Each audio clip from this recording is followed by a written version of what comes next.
Well, hello everybody, hope you're all doing well. Let me sort stuff out. Stuff and things. There we go. Hello. Hope everyone is doing well. Hope your mornings or days have been going better than mine.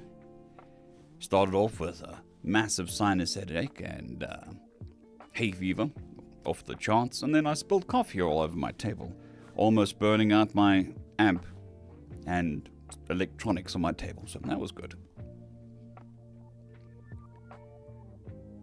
Good afternoon, Silverthorn. Hope you're doing well. Hello. Thank you for popping past. Much appreciated. Midge Fidget. My voice, my normal voice won't change. The operation wasn't for my normal voice.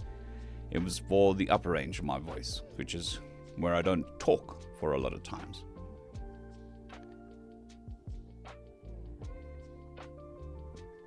Fair enough, the Fallen Angel. It's always good to win.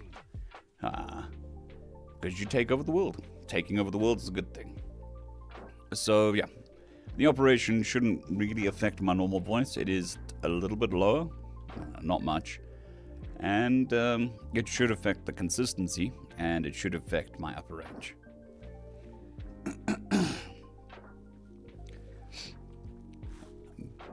I do warn everybody that there is going to be much sneezing and blowing on my nose this stream because of hay fever. I need to fix this somehow. It's off center, and I don't know why. Could be the way I'm sitting. I think everything needs to move over slightly.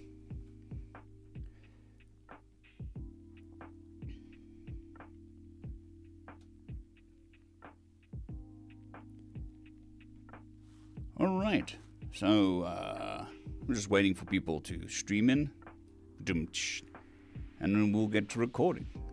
We can, well, not recording, first do the prep work, and then recording.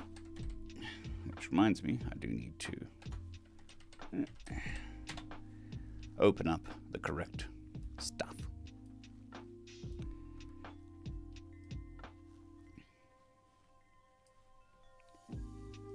So that we can edit.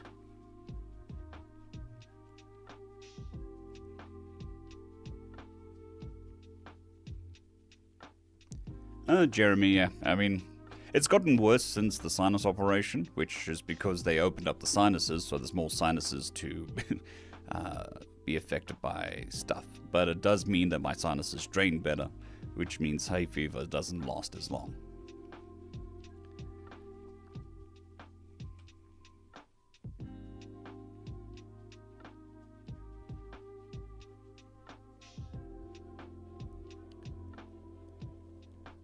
Fair enough, Greedy, but I mean, remember this is also going to be used for a video, so being center is a bit better for the video. I mean, I don't particularly care. I'm good with it, but I don't normally put stuff over here in the video, so it feels like dead space, whereas if you put it center in the video, it looks a bit better.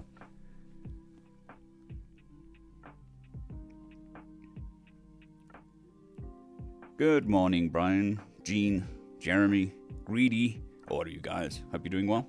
Oh, girls. Whatever the case may be.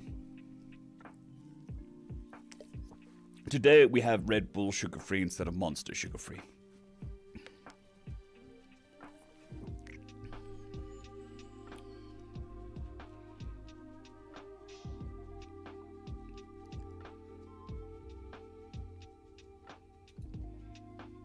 So, my problem, let me see if I can find this map of air pollution.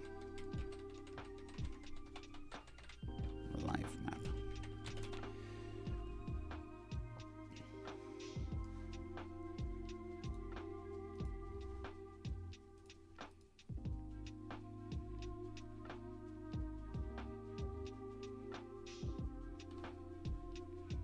Good evening, Anthony. I hope you're doing well.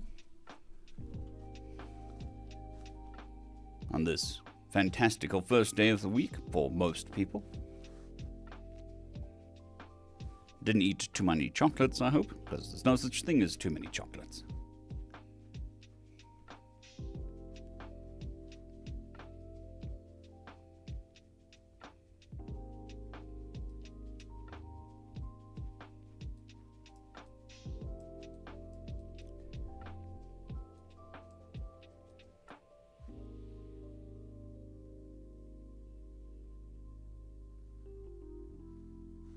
Trying to find a map. There was a good map of this. I think this was it. Yes, so there's going to be much sneezing and stuff today. Not going to be great.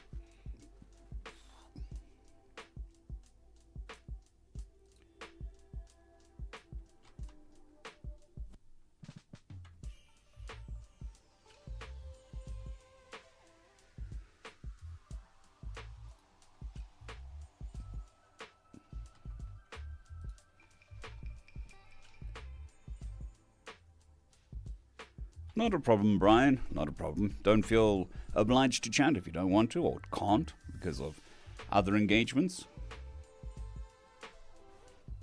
It is not a problem at all.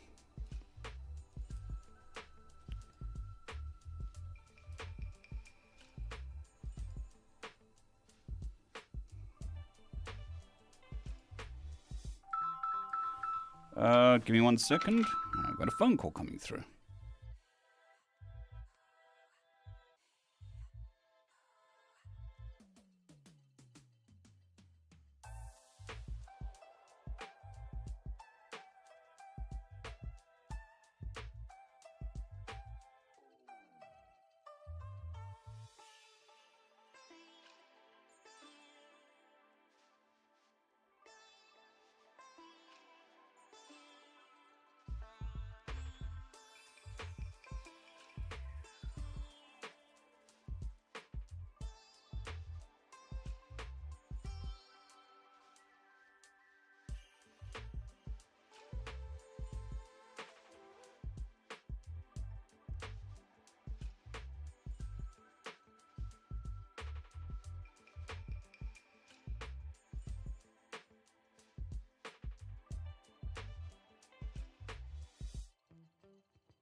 Right, I do apologize about that.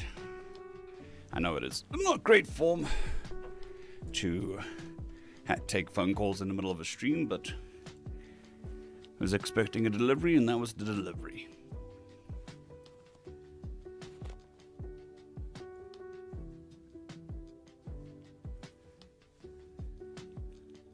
Right. Also can't turn my phone off or mute it because of the security app for the house that we're selling. So if something happens at that house, they'll phone me and I need to decide what to do.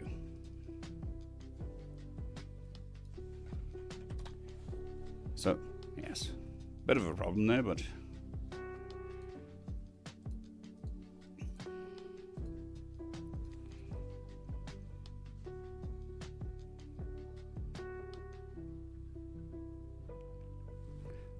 Let me post the link there, Fallen.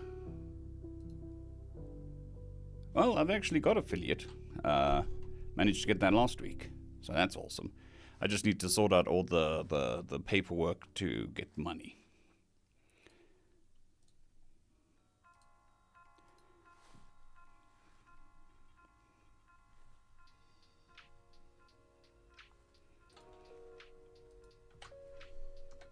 There we go, there's the link, and I will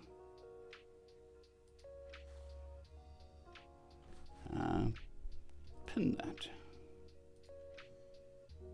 There we go. I know this is also a very, very awkward time for most of the world.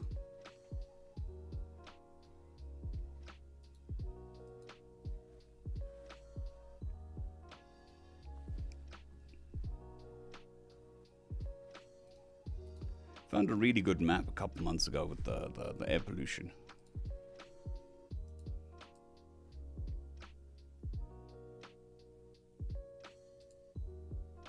Think I can find it again.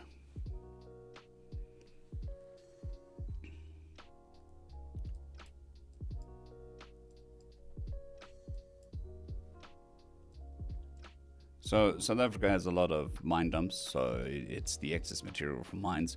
Especially from the chemical processing, so it has cyanide and stuff in it. And now, my wife has an app on her phone for air quality, and it is never read above dangerous, unhealthy. So there is that.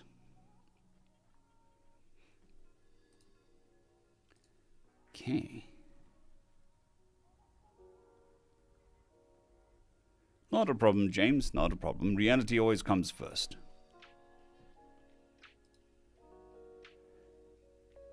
Valdemar, not a problem. Look, watch. Yeah, cyanide.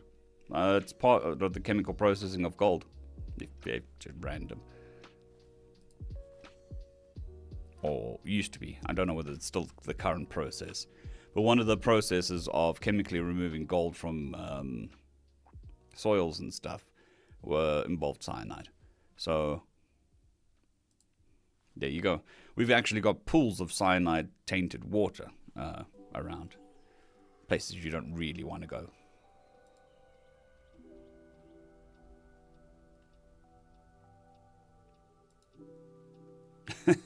Not a problem, Fallen Angel. I try to use screen names rather than personal names if I know the personal names.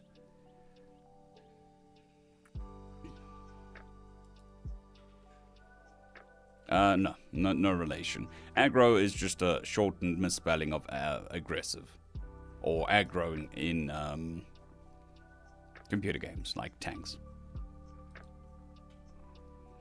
Well, I mean, we've got dust particles, which are horrible.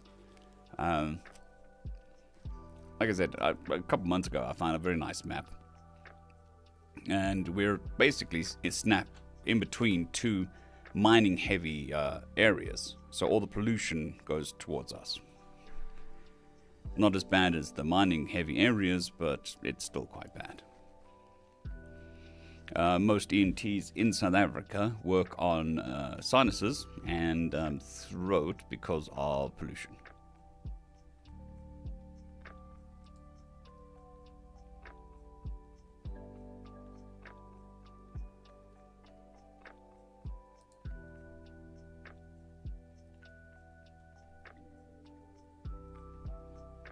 Look, we've pretty much used every single method to get as much gold out of the ground as possible. About 15 years ago, somebody figured out a more efficient way of pulling gold out of the soil. So all the mine dumps got taken down, reprocessed, and then put back up into like mega mine dumps.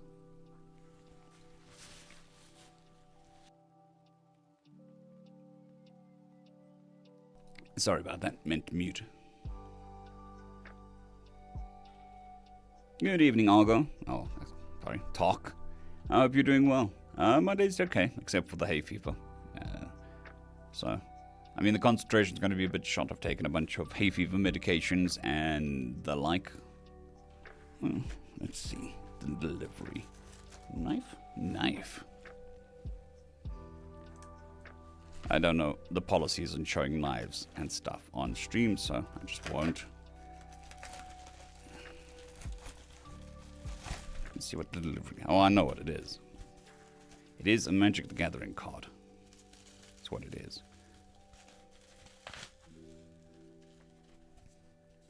Two Magic the Gathering cards, in fact.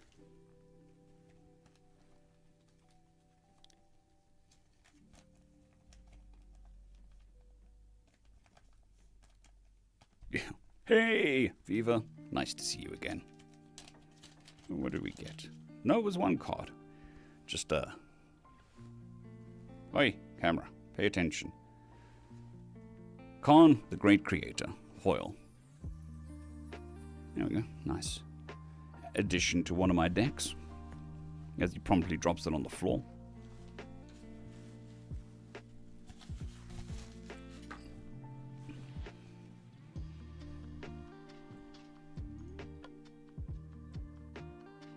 DeSoto, we're talking about gold because Johannesburg was the top gold producer for many, many years. South Africa was the top gold producer for 99 years. And there are mine dumps filled with dangerous chemicals all around us. And it gets whipped up by the air and gets into my sinuses. So I was explaining why my sinuses are so poked.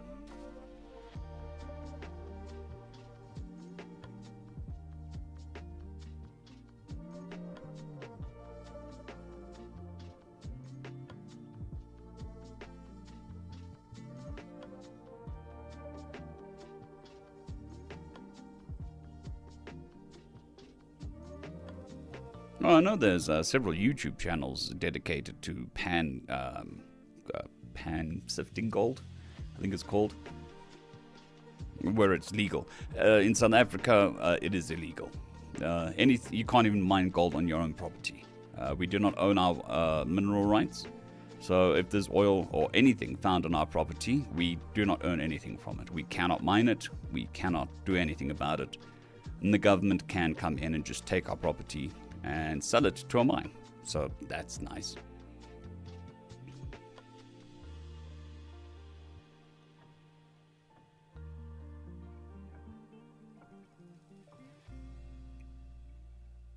Yes, so hopefully the places we're moving to will be better. I don't live in the most polluted place in South Africa, but I live in between the two most polluted places in South Africa. So we get quite a lot of pollution heading our way, air pollution. So it is what it is.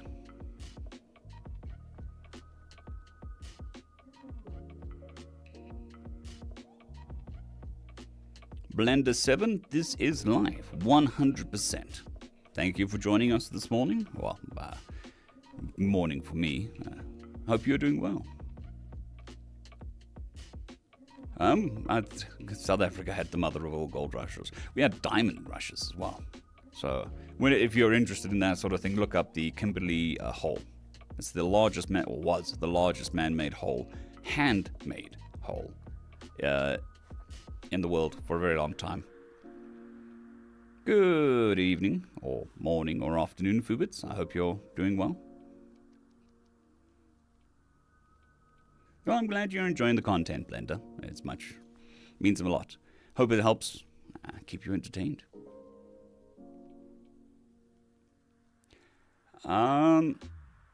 Sure, but you can't sell it.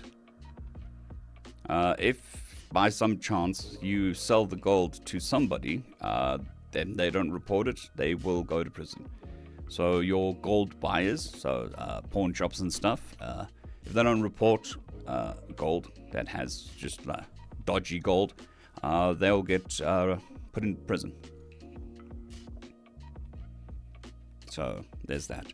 All pawn shops are legally required to report gold, and then there's a department that picks up if it's illegal or not.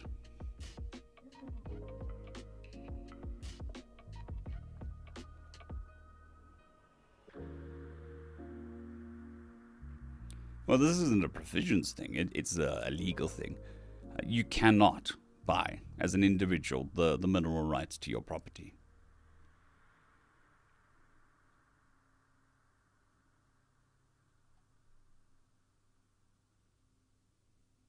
I'm getting there. I'm getting there. Today I'm suffering a bit from hay fever, so a bit rough, but we're getting there.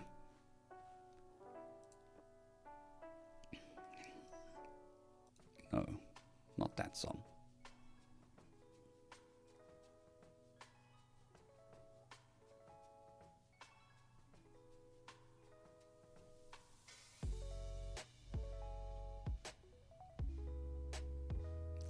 I did briefly. Because I don't know much about BattleTech, the content doesn't really mean much to me, but he does have a nice voice. It's a nice, full-bodied voice.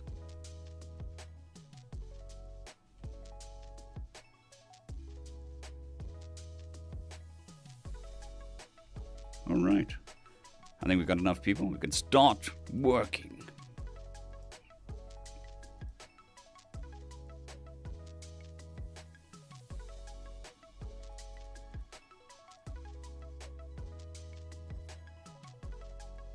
No? What do we want?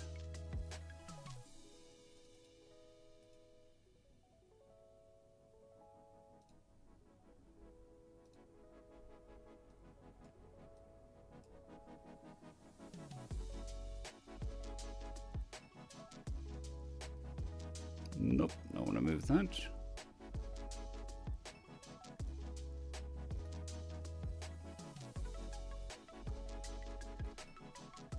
There we go. Move that and move that. Make it a teeny tiny bit bigger. And we can start doing our stuff.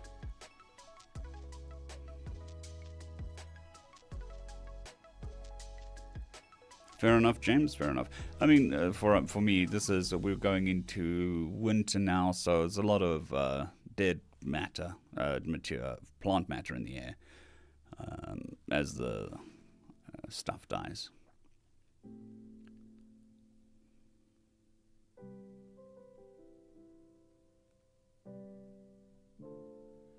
All right. Let me just move everything where we need to move it so I can see the screens.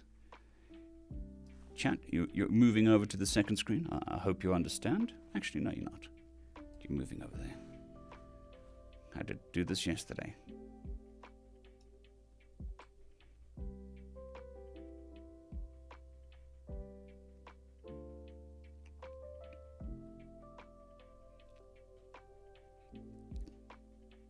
Katini? Yep, you're in both chats again. We're doing well. We also moved over to the art category on Twitch because it was more appropriate than just chatting. Sid, I'm sure alcohol has told many a story.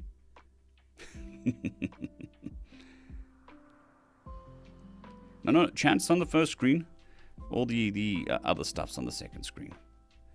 I wouldn't do that to you, chat. I wouldn't move you to the second screen unless I really had to, like I was playing a game.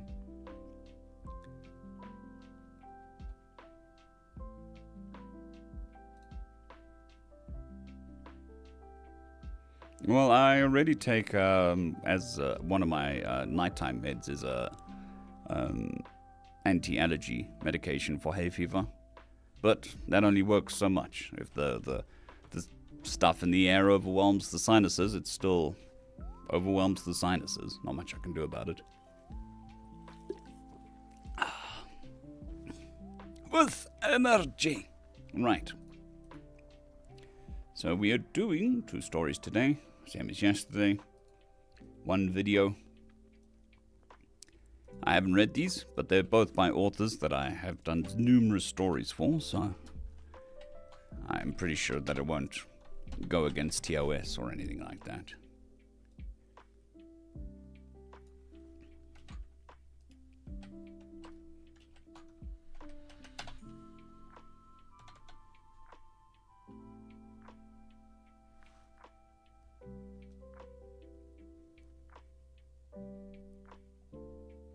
Oh, itch. Sorry. ASMR scratching.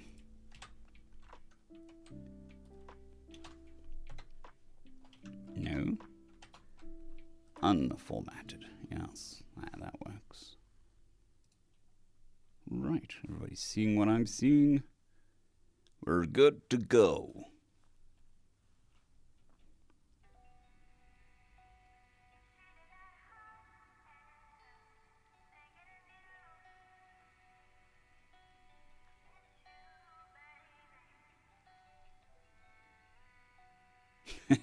Yes, definitely tickle that thumbs up button.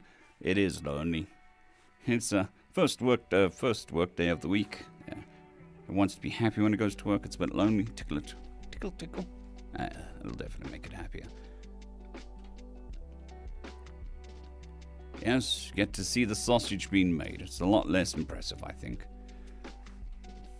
But I've done this so many times that it doesn't feel like anything special to me. It's just what it is. Right.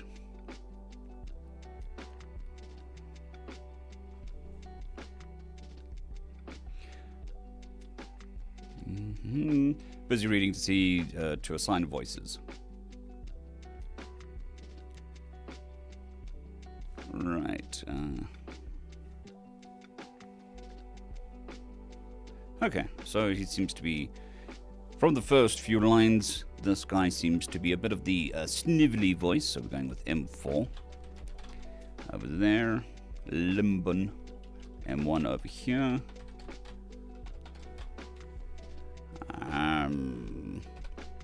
M1. Still, he corrected. They're still out there, and that sounds like a pompous voice, so we're going with M3. Seriously? What is it?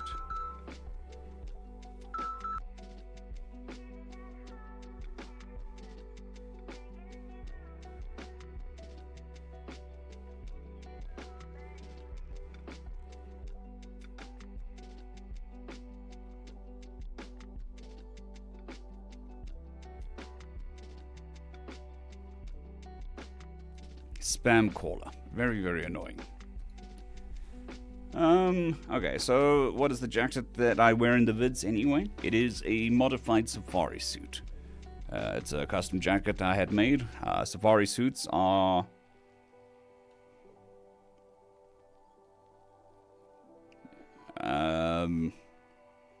basically all the colonies use them. India, South Africa, Australia. If you've ever seen Steve Irwin, then you've seen a safari suit. This is, they normally have short sleeves. This has long sleeves. They don't have epaulets, which I put on. And then I added a Chinese collar rather than a normal collar. So that is the uniform. It is brown because brown is on the opposite color spectrum to green. So it shows up better against a green screen. And that's pretty much it.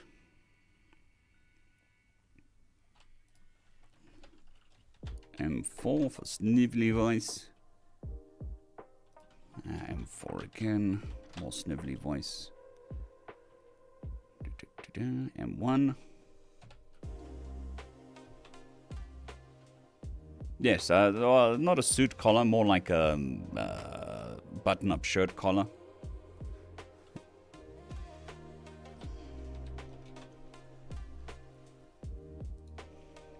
Or a suit collar. I mean, some of them do. It really depends. Yes, it is now an aggro narrator suit. So I wanted it more to look a bit more militaristic. So that's why we added epaulets and stuff.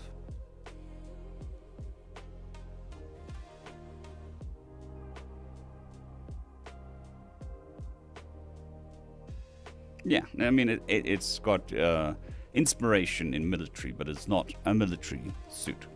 I didn't feel it appropriate to use any actual military jacket. So we made our own.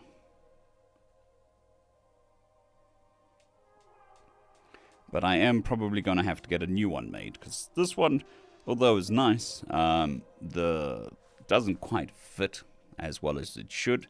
And the buttons are very low quality, so we've had to replace the buttons several times on this thing. So I don't know, I might go with a new color, black and red, or something like that. But we'll see. That's not a today problem. And there's a snivelly voice. Ridiculous. Yeah, that sounds about right.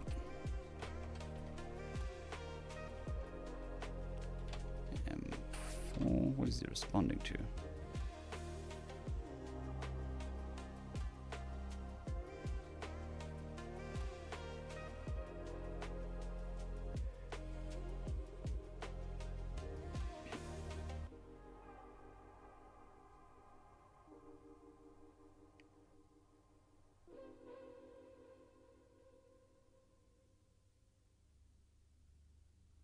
My tailor, or my tailor, it's not like I go to a tailor. The guy who made this referred to it as a Chinese collar.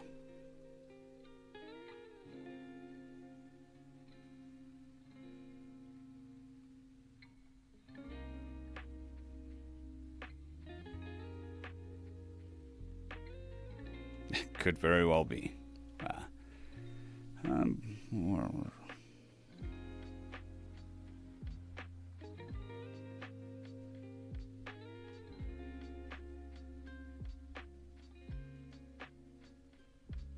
okay.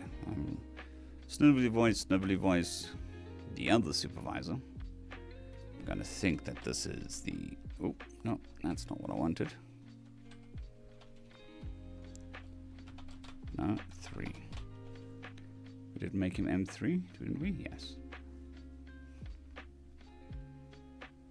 M3. So M3 is pompous English voice. And M4 is snivelly voice.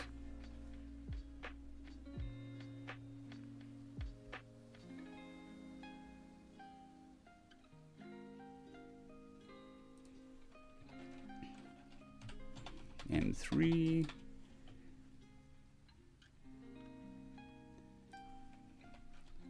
M4. M4.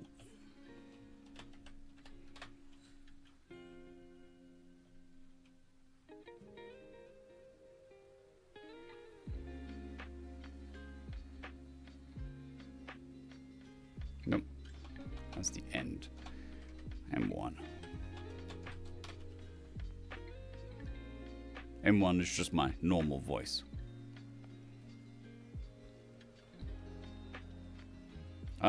Talk. No. Pompous English is not necessarily an English voice because you've got, I don't know, Cockney. And all the variations of English. Pompous English is not actually as common as one would think.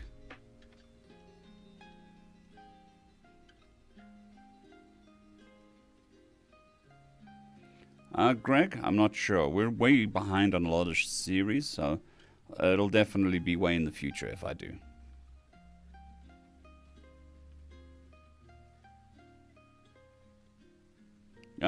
Midge, this is a new thing that I'm doing because previous to the surgery, my voice wasn't consistent day by day. I didn't actually have like a catalog of voices. I just used what was available that day, if that makes sense. But now that my voice should be consistent day by day, I'm doing it proper. So we're assigning the voices in a proper way.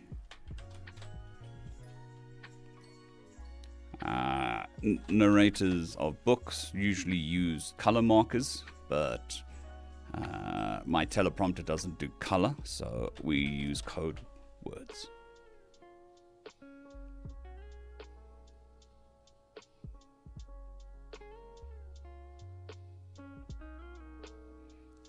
Posh means, what would be?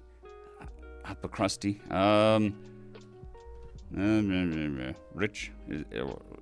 Rich attitude. Rich adjacent would be kind of the thing. Posh would be upper middle class / upper class. If you want to go with the this is M3. No, this is M4. This is Schnively voice. M1. Not necessarily cultured, but yeah, I suppose cultured.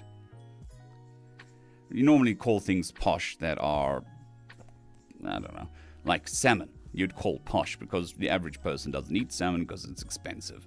So you would call salmon posh because only posh people eat it. Only. Some things that some people consider posh, other people consider normal. Fancy pants. There we go. That's fancy pants. So posh is fancy pants.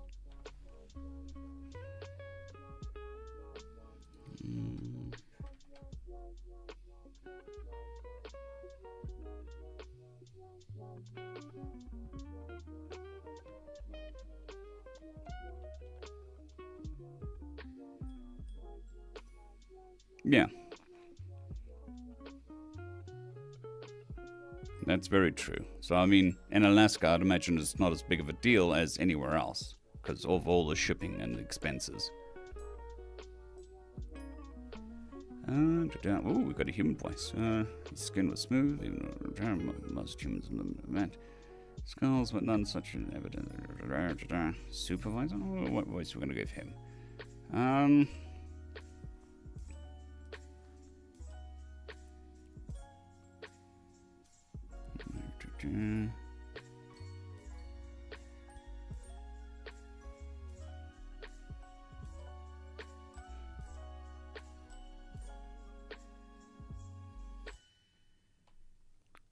trying to think of which voice to give the human. Hey, there's a lot of stuff that used to be considered trash food. I mean, bone marrow soup is one. Beef shins, that's another one. A liver. Liver and onions. Nom nom.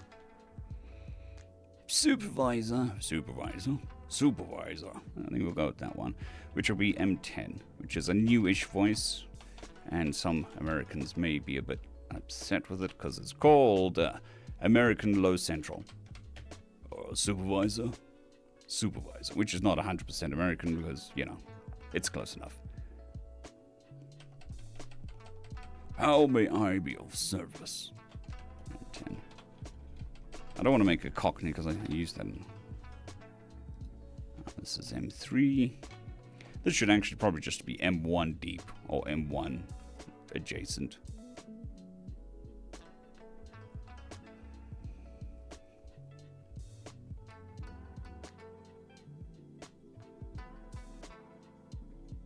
Yeah, I've never been a fan of tongue.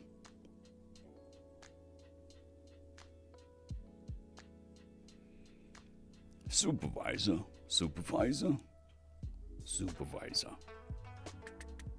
Yeah, I think we'll keep it with that. A sort of lower voice. Supervisor, how may I be of service? Yeah, I think that works. M3, which is snivelly voice, blah blah blah, blah blah blah. M1, which is normal narrator voice. And then M3 again. Do.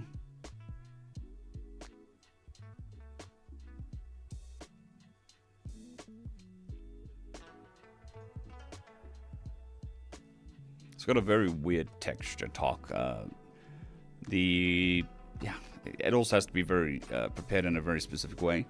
So we have brawn as well, which is, what is brawn? Brawn, B-R-U-A-N. Food. My wife loves brawn. I'm not a particular fan of brawn.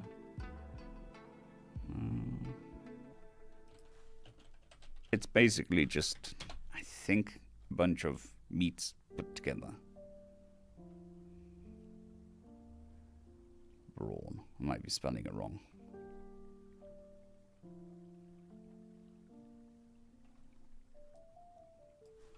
What's in brawn?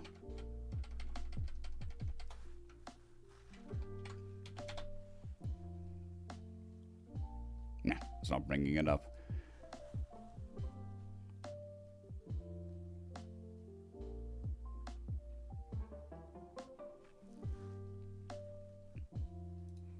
So, yeah, brawn is like a mix of a whole bunch of things. I think it's got tongue in it.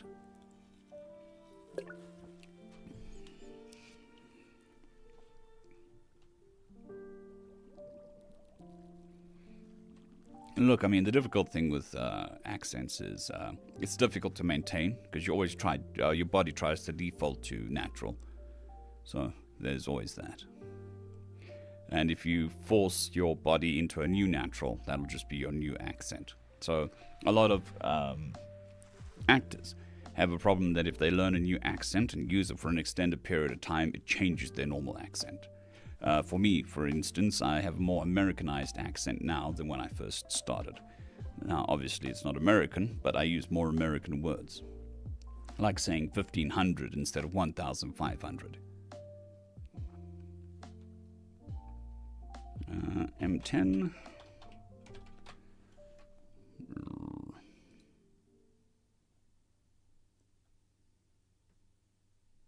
M10.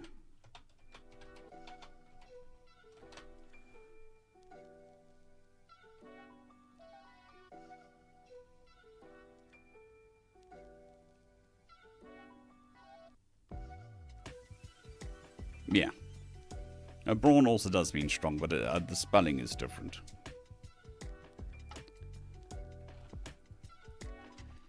M3, snivelly voice. M3, snivelly voice. M10. Do.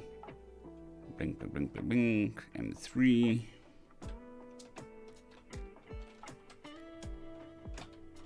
This will be M1.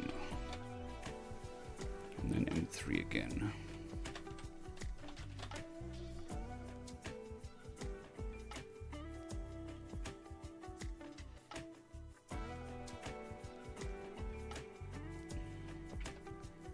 M10.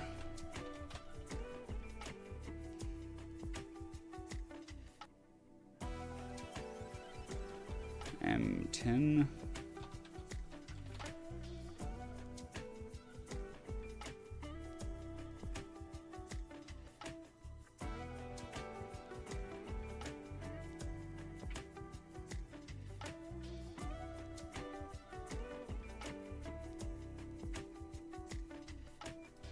M3 and M3 again.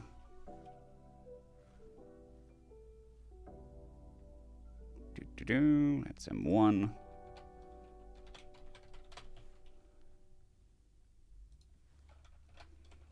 M10.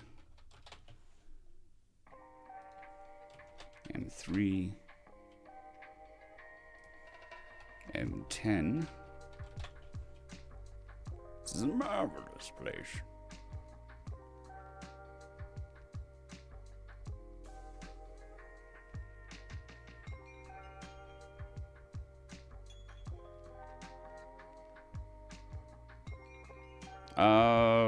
It would depend on the novel series and if it's on the channel or not. Talk118 asked if I could get permission, would I narrate a novel series? So I'm guessing you're talking about like the Wheel of Time sort of thing, or Dune, which is a multi-book series.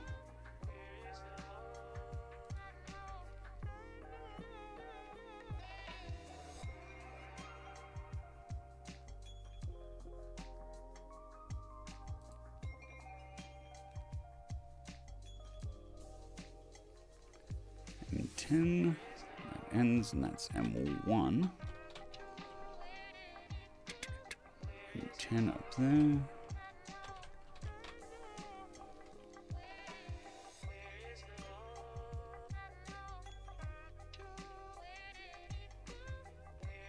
Well, I was using it as an example rather than I want to read the Wheel of Time. I got to book 4 and then stopped reading it. M3 and M3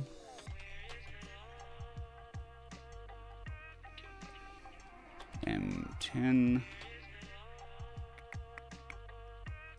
M3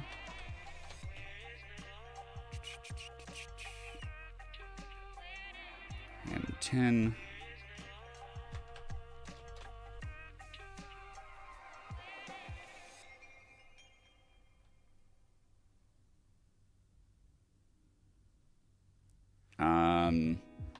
I'm not sure, but I mean, if they're a popular published author, the publication company would not sell the rights to that or give it away.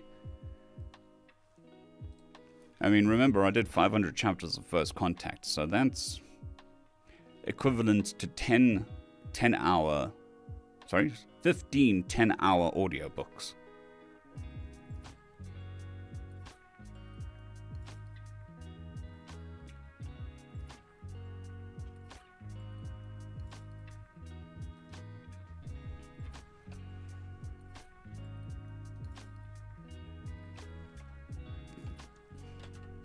M1. M1.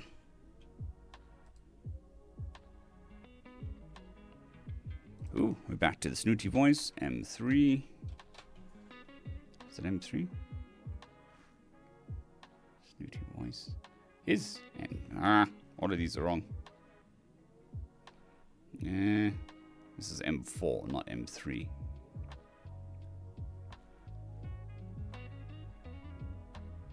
There we go. So everything after this is M4.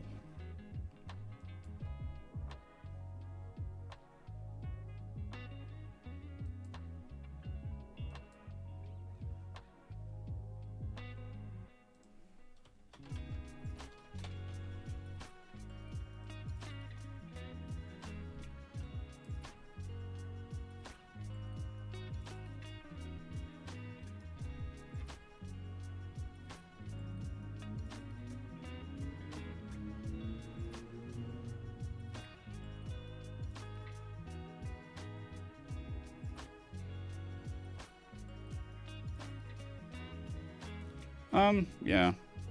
I mean, like Lord of the Rings, the estate earns all the money from sales of stuff. So, there's that.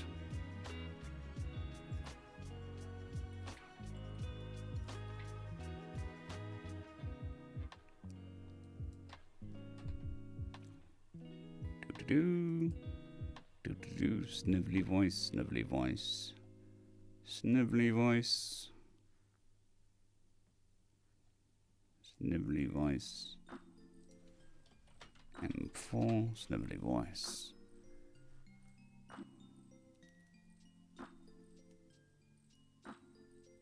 Oh no, wait, this is the snooty voice. Rendon. M1.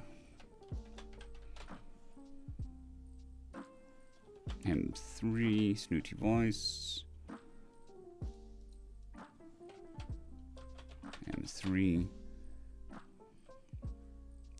Do.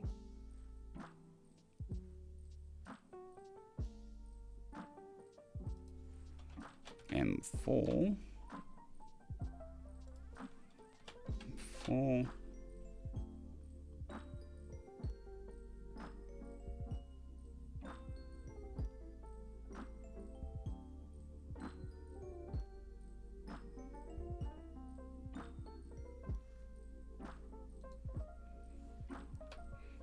Snooty is just, I don't know, looking down your nose, talking from the back, the roof of your mouth, basically.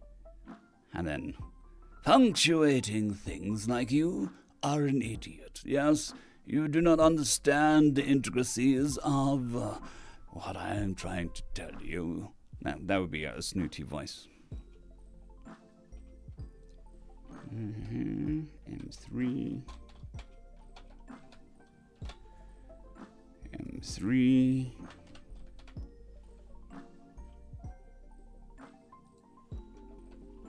M1. Yeah, pretentious.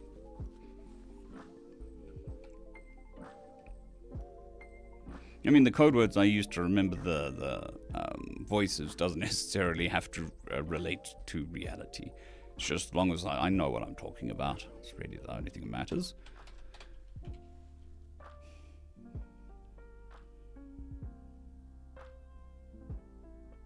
Our motorways also, South African motorways also have M designations and N designations. M for motorways, N for national highways. M4. M4.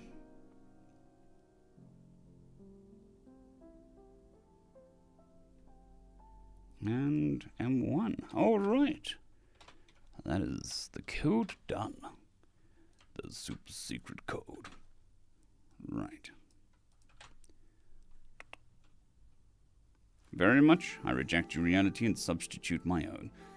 So, for recording purposes, I do the green screen, so that editor, my wife, can easily do what she needs to do, move over stuff and all of that. There won't be any text on screen because I can't have the scrolling text here because of cuts. That has to be added post, so there's that. Although I do need to put a cover on my projector. Just give me a second. I will be right back. Once I find my mouse. Here we go, not projector.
There we go, I'm back.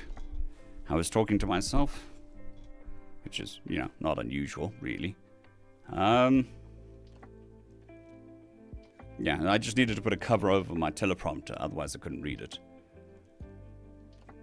So I didn't want a picture of me with my face right here, trying to put the cover on. So that's why I muted and changed scene and stuff.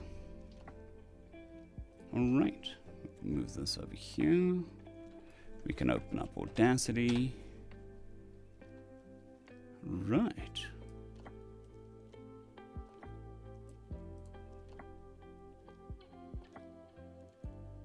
Do that. Yeah, that looks good. So, no glasses. Again. Because it reflects the lights and stuff. It makes the green screening a bit more difficult.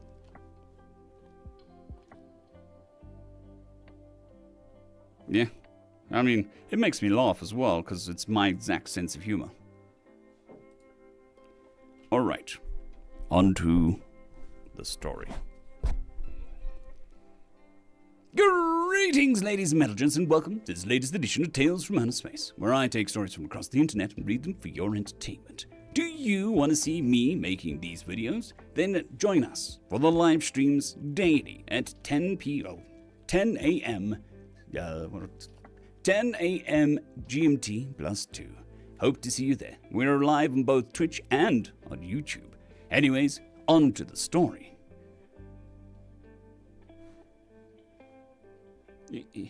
Lost my mouse.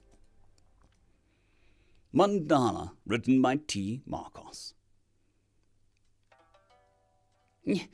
Those humans are at it again. Those humans are out there again, Limdom muttered. With a sigh, Rendon looked up from his display. Still, he corrected, they're still out there. Don't be ridiculous. Limdon shot him an annoyed glare, his nictating membrane shivering over wide eyes. They were there when I went off shift. They must have at least rested. And they must have rested. Rendon smirked and swiveled the screen around, calling up a time-lapse of security footage on it.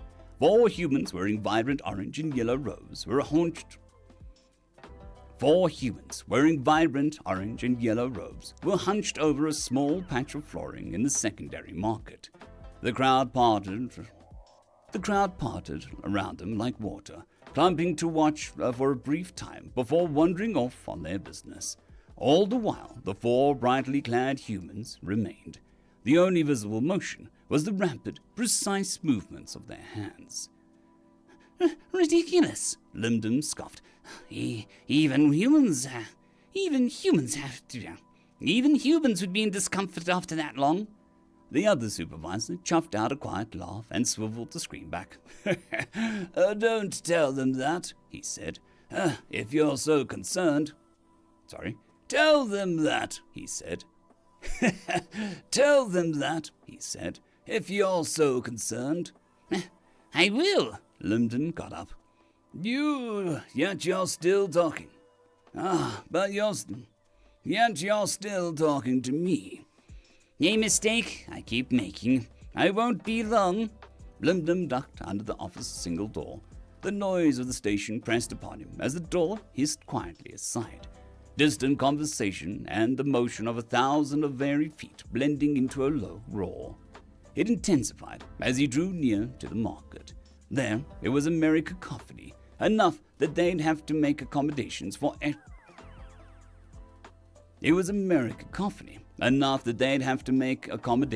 echolocators twice now. He flicked his tongue out in displeasure, focusing on his task. The secondary market. I didn't hit the record button. Stupid. Let's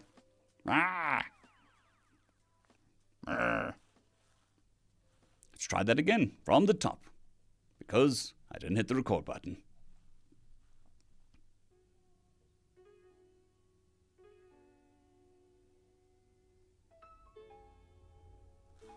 Right, record. Let's just start that. Greetings, ladies and gentlemen, and welcome to this latest edition of Tales from Outer Space, where I take stories from across the internet and read them for your entertainment. Do you want to see me record this live? Well, I am live every day at 10 a.m. GMT plus 2, both on Twitch and on YouTube. So, if you're interested, pop over and have a watch. Anyways, on to the story. Mandala, written by T. Marcos. Those humans are out there again. M1. Those humans are out there again. Linden muttered. With a sigh, Rendon looked up from his display. Still, he corrected. They are still out there. Don't be ridiculous. Linden shot an annoyed glare, his nictating membrane shivering over wide eyes. They were there when I went off shift. They must have rested. Rendon smirked and swiveled the screen around, calling up a time-lapse of security footage on it. Four humans, wearing vibrant orange and yellow robes, were hunched over a small patch of flooring in the secondary market. The crowd parted around them like water, clumping to watch for a brief time before wandering off on their business. All the while, the four brightly clad humans remained. The only visible motion was the rapid, precise movements of their hands. Ridiculous, Linden scoffed. Even humans would be in discomfort after that long. The other supervisor chuffed out a quiet laugh and swiveled the screen back. Tell them that, he said, if you're also concerned. I will. Linden got up. Yet you're still talking to me. A mistake I keep making. I won't be long. Linden ducked out of the office's single door. The noise of the station pressed upon him as the door hissed quietly aside.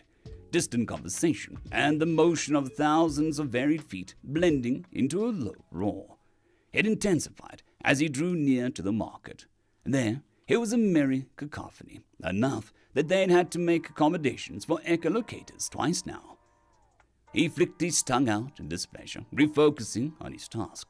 The secondary market was, confusingly, half again as large as the primary one. The trade station had experienced a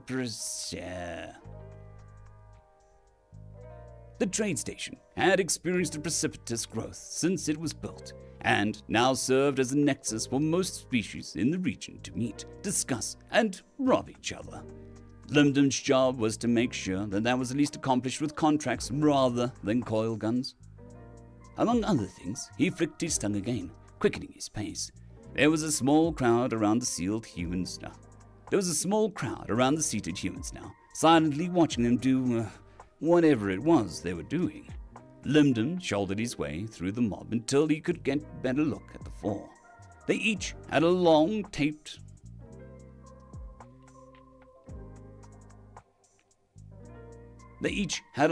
slender metal instrument with which they gently tapped out of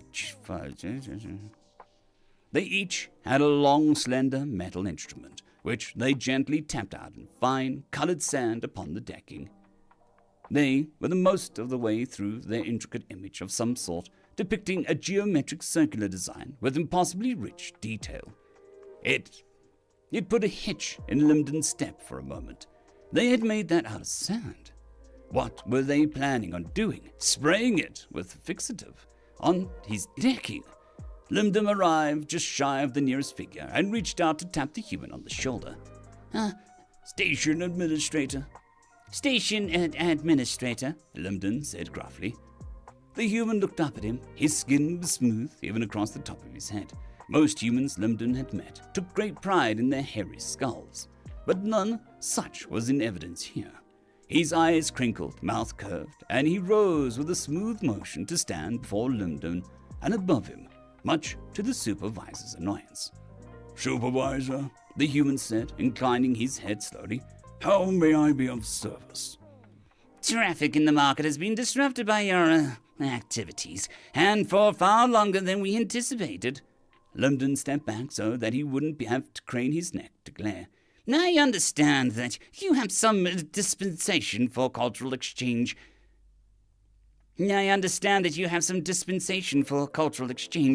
But the memo... I understand that you have some... So...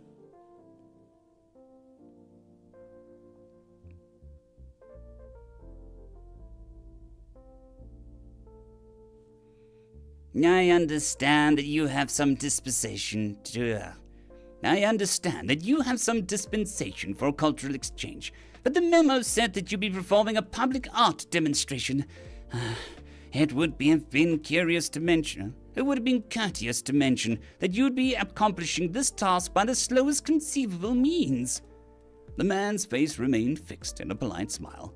"I apologize if we have been unclear," he said. "The means and the time is a cultural element of our task." "Yeah, of course it is," Limden sighed. "Unfortunately, we were not made aware of what you were doing. The pictures can't stay here. There is a particular hazard, not to mention toxicity, to consider, and we can't allow any variation in the floor height that exceeds..." "Supervisor," the man said, his voice still low and calm, "we have again been unclear. This image is not meant to remain. We will finish, and then we'll leave with the sand." Limden blinked, which was a rather lengthier process for his species than most.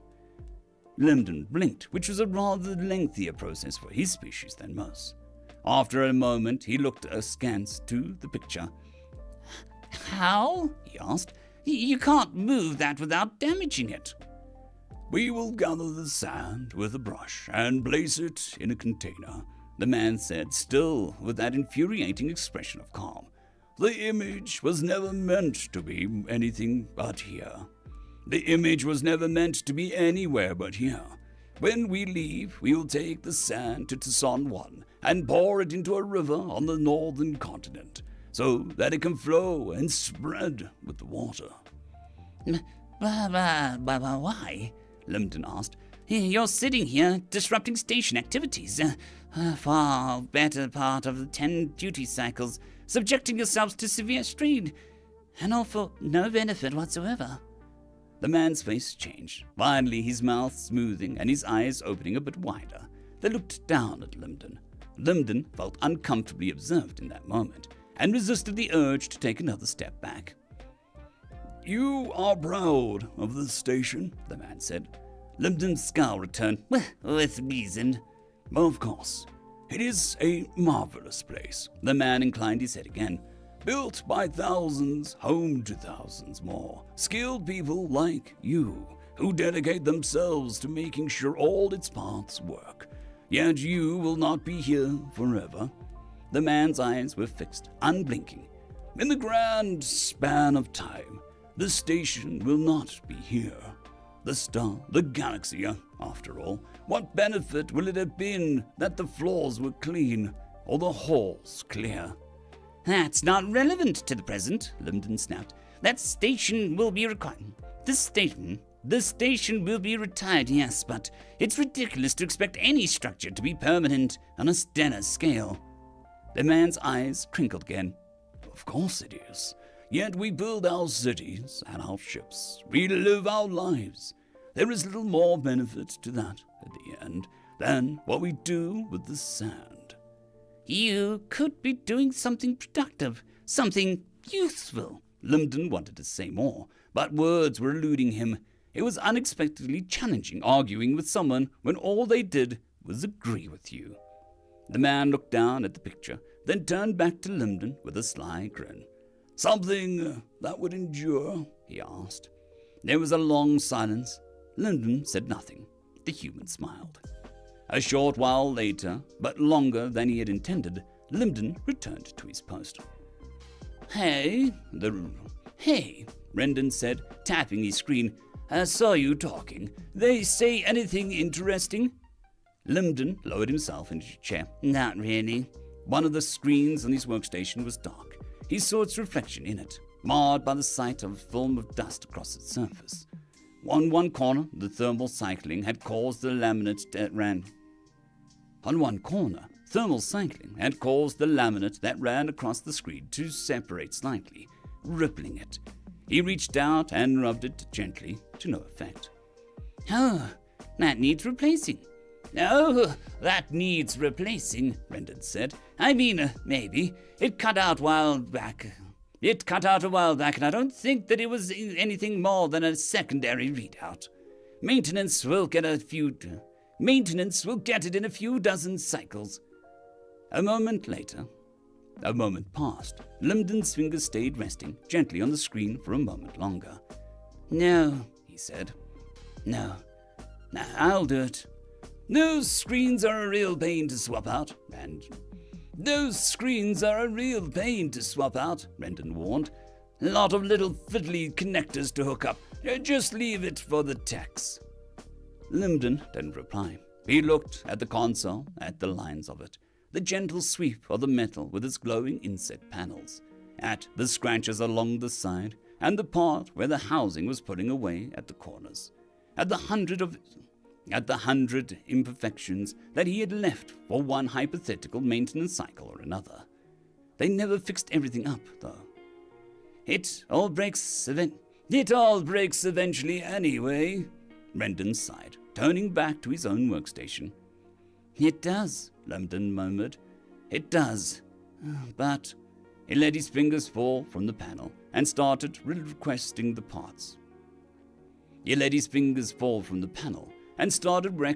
the parts.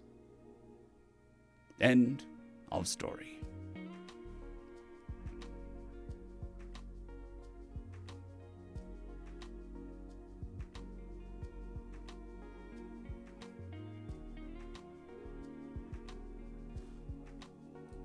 All right.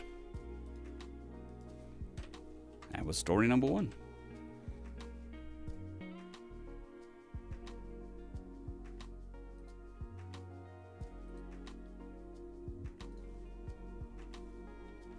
We can go back to a background. Woo!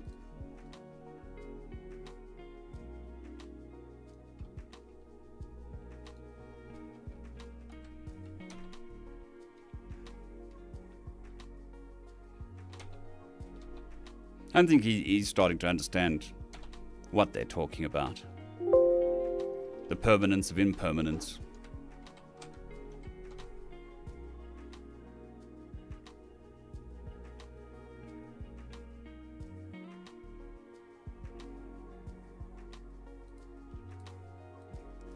And like I warned at the beginning of the stream, I've taken antihistamines and painkillers, so my concentration isn't as great as it should be. And it's very difficult to get it right first time.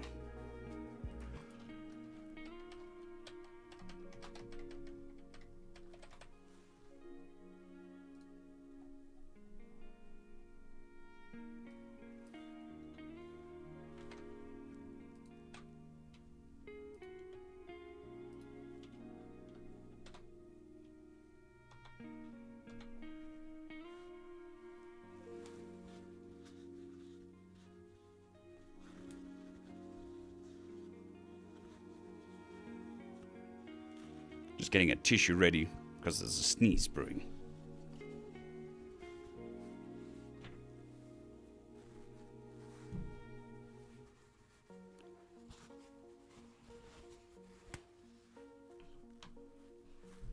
No, it's not a problem.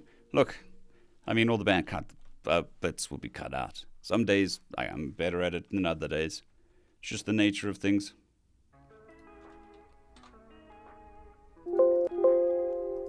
Okay.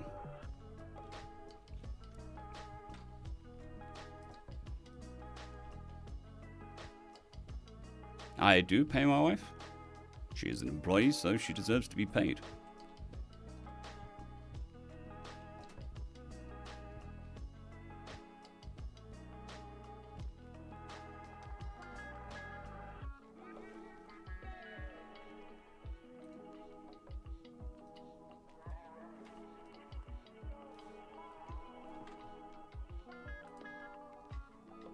Alright, we actually need to go to this again.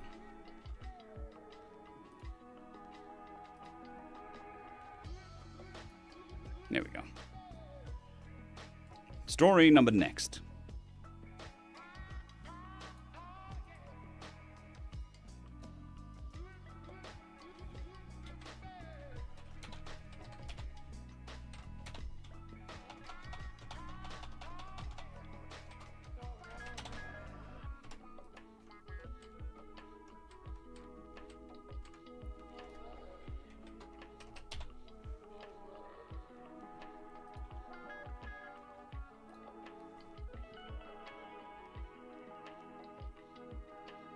Yeah, I don't know. I mean, we're going into autumn. Well, we are in autumn.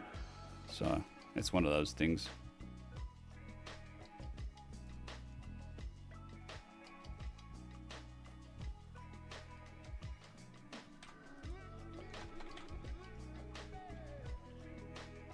Cheers, the Captain No Name. Hope you do well, or have a wonderful day.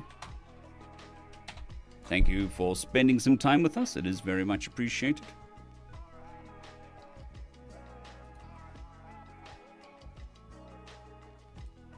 Right, so we've got the second story, which is...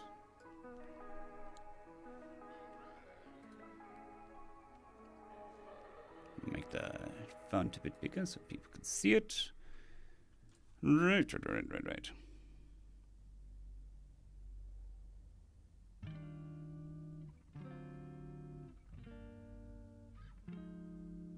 Well, for me, it is currently 11:15 in the morning.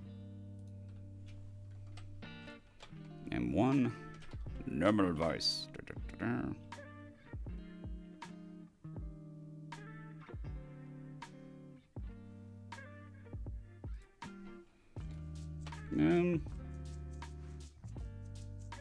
I don't know. What are we going for this one?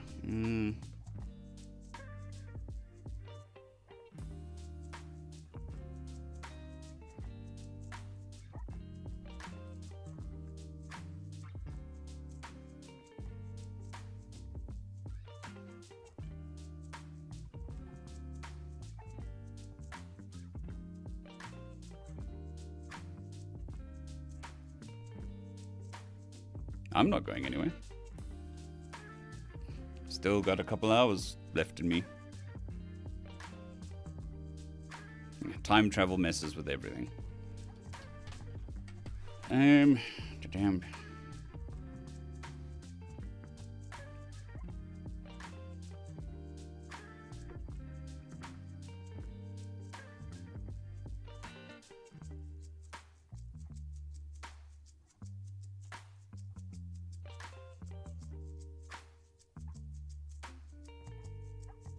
I think we'll go with snooty, but not like powerful snooty, just a bit. Death will obviously have old man voice. M2.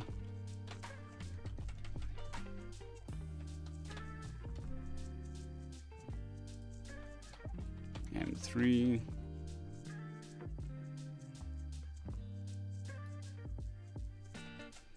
M3. Still have that sneeze brewing. It's annoying. M2. This will be a short story.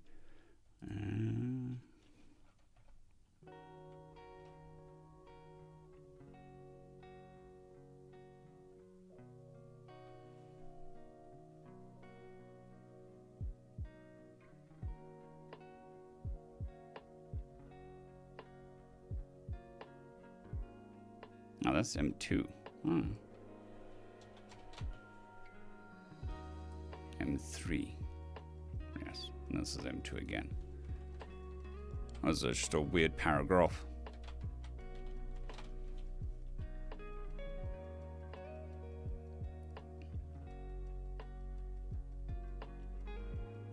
Well, James, no, that's quite dark. I was about to say there was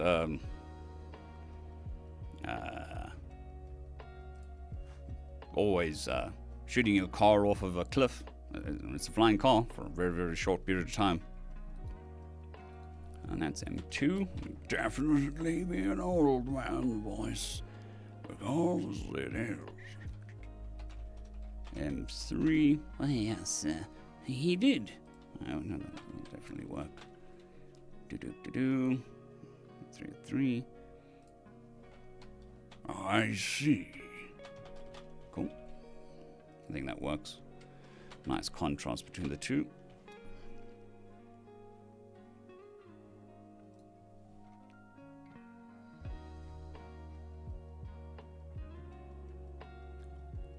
Karstwasser. And it's M3.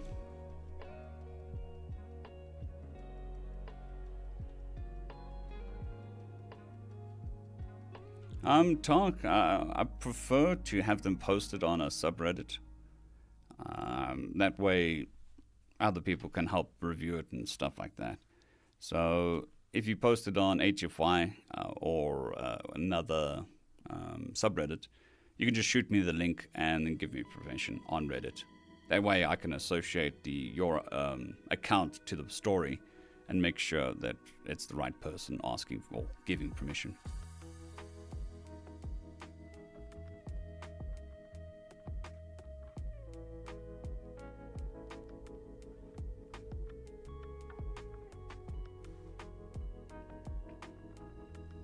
Mythbusters tried that one too.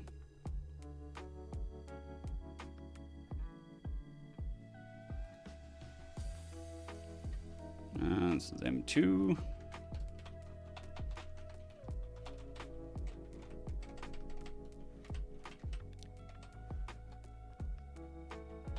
M3. M2.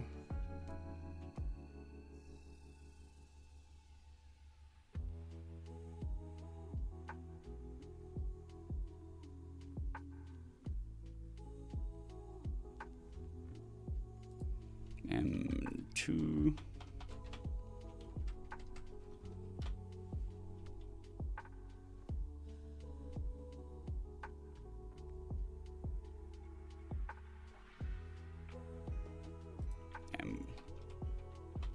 M3.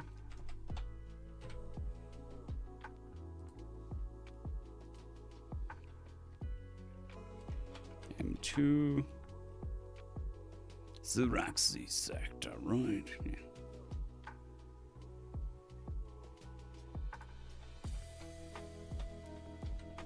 M3. M3.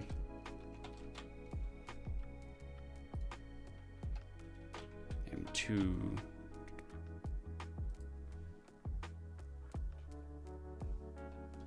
M3. And M2. Cool. Nice short story. Round out the video for tonight to a nice 10 minutes. And teleprompter software.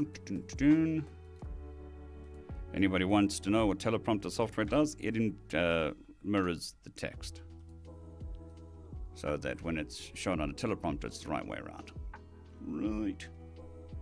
Okay. Nice short one.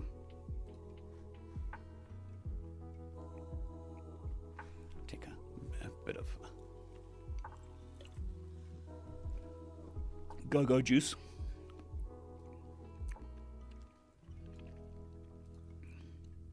Right, and this time we'll remember to hit record right at the beginning. Story number 2, How to Cheat Death, written by Rednell97. I really don't like this place, a meeting ground of many mystic creatures, all sharing the same name, death. I'm not really sure why I hated you. After all, I am death myself. I am a death myself. I didn't know, however, why I dreaded coming here this time. I had to ask a very specific death, an important question, and by doing so, admit a quite embarrassing failure on my part. But procrastination wouldn't do me any favors, so I searched him out and found him right next to the bar. Sounds about right from what I heard of him. Excuse me.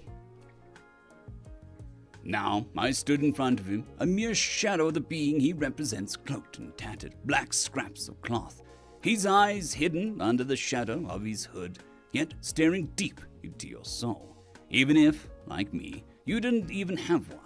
And in his bony hand, an old farming implement made of a rotten wooden staff and a rusted iron blade. I spoke up. "Excuse me, are you the death of humans?" He reached in somewhat annoyed tone. He reacted in a somewhat annoyed tone. "I am the death of soul, and therefore their home world. But I can't chase each of them across the galaxy. That's why we are organized by regions, after all, not species." "Yes, of course, but I assume that you have a lot of knowledge about how to deal with them, because, you see..." I tried placating him before he interrupted, with a seemingly much improved mood. "How, and for how long?" "I'm sorry?" "You tried reaping him, but he tricked you for some extra years of his life, didn't he?" The death of soul clarified. "Before I help you, I want to know how he tricked you, and for how many years." "Yes, he did," I admitted. "At first, he just talked to me as if I were a friend. He asked if I wasn't a terribly lonely and exhausting existence, which I truthfully confirmed. So he asked me to rest with him just for a little while. I didn't see any problems with that, so I agreed. After some time, he pulled out a game of cards and some drink. Then he taught me the rules and we played." "I see," he answered. "I assume he won quite often and in turn made you drunk." "I swear, I didn't know it had alcohol in it. Oh, that alcohol even works on us. He called it, Keshwasser, or cherry water." "He called it Keshwasser." "He called it Keshwasser, so cherry water. Why would you call it water if there's alcohol in it?" I straightened myself out again. "Anyways, to answer your second question, he won 10 years from me. To answer your second question, he won 10 years of life from me. I'm really sorry. How do I fix this?" He replied with a chuckle.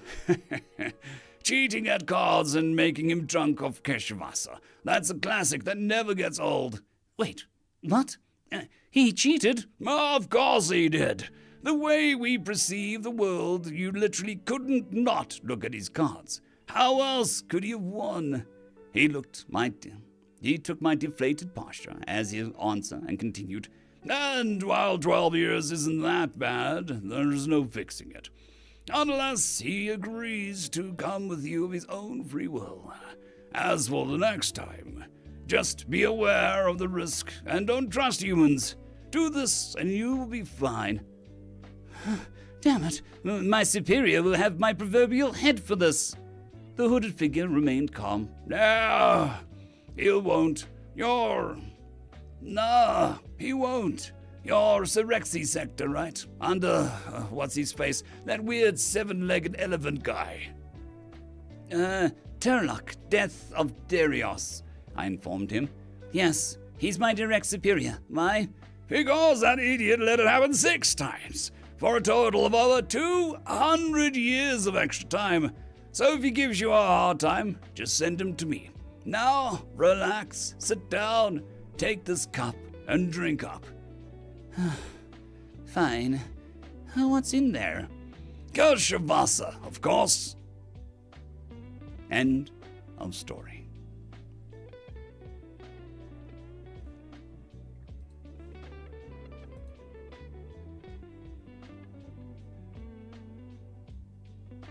And that is tonight's video done. Just just need to do a little bit of on-site editing to normalize the audio.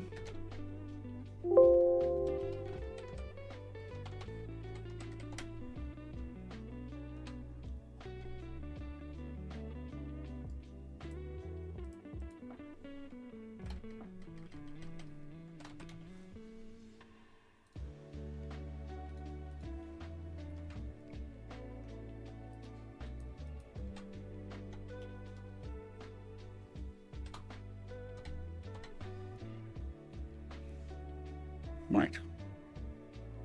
I think that is the recording section done for today. And we go back to, yeah. There we go. I'm just going to pop off, take my jacket off, because we're not going to be doing any more recording. We'll be doing some video editing. I'll explain when I get back. Also, because of the copious amounts of water I drink, there's a quick bathroom break. So, we shall be right back. All right. I'll be back in a couple minutes.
All right, I'm back.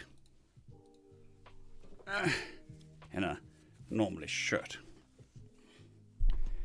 Goodbye, Greg. Thank you for popping past. Much appreciated.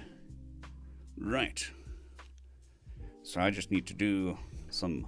We could turn that screen off. My teleprompter screen. Ow. There we go. Close some stuff that we don't need open.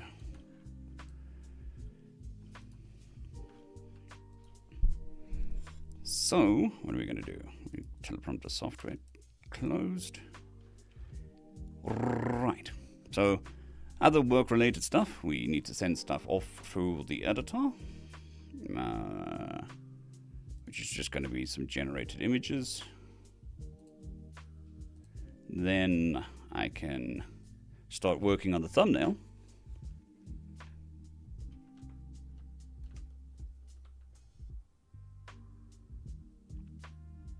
As long as I'm not baby and back, we're good.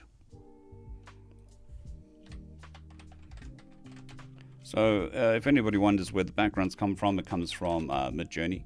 And it's basically, the prompt is outer space in the future.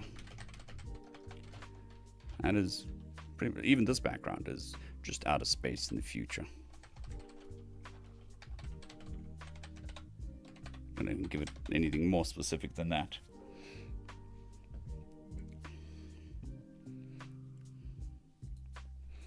Okay, so what are we thinking for a thumbnail? I'm thinking of, yes, I know what it is. I think we do a lesser death with graffiti on their bones, and the title being Humans Punk Death. I think that'll be good.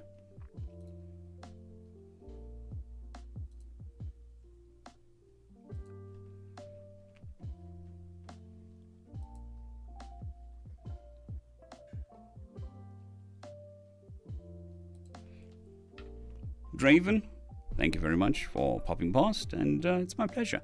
I'm glad it helps you get through that. It means a lot that content does help pass the time.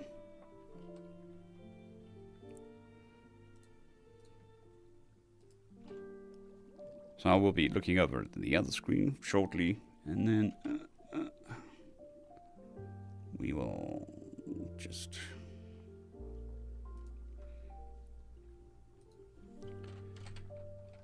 do work stuff.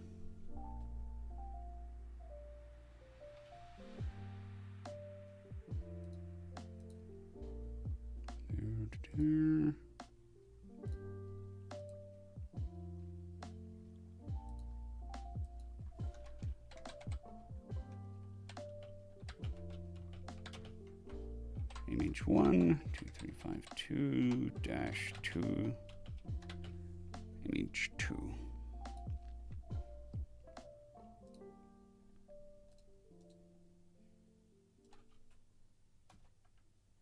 All right.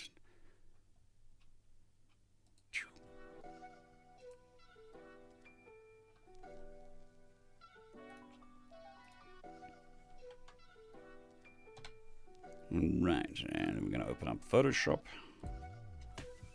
and I'll share my screen.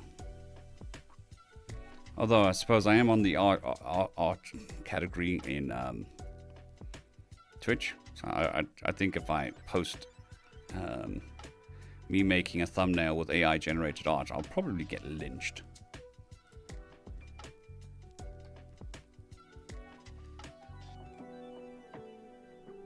But so be it. This is my process.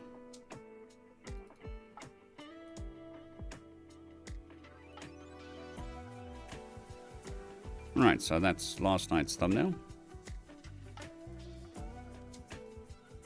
Just make it a bit bigger, move it over.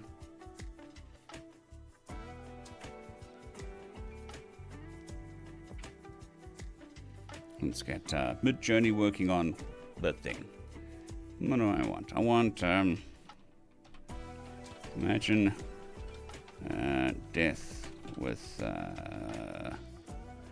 graffiti on skull.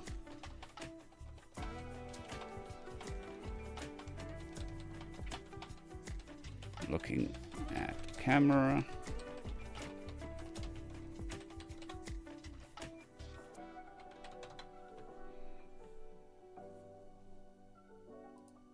Good, what's this? Afternoon. Well, close enough. Good morning, Zorima. I hope you're doing well. Well, tonight, so it's nighttime for you. I hope you're doing well.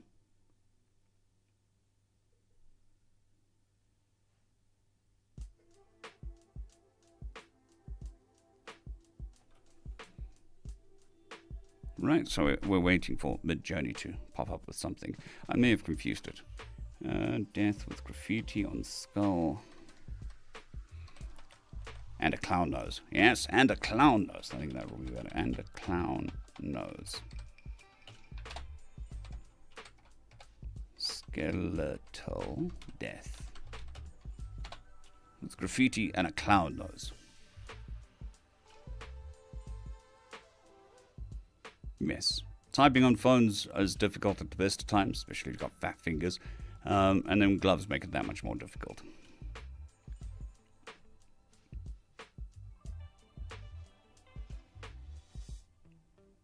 Well, these images are nice. They're not what I want. Let's go with the Grim Reaper.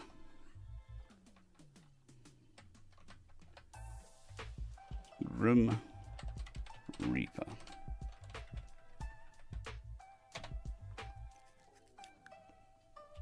It was just giving me like Day of the Dead skulls. 5:30 a.m. It's not too bad.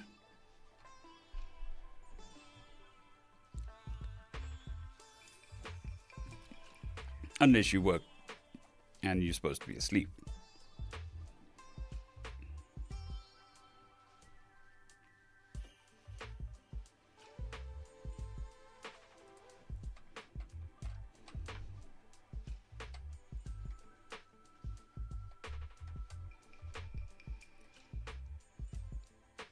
No, it keeps giving me graffiti of the Grim Reaper.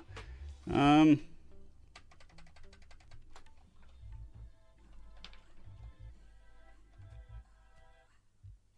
think we can actually just go Grim Reaper skull and Grim Reaper with a cloud nose. Yeah, we'll go with that one.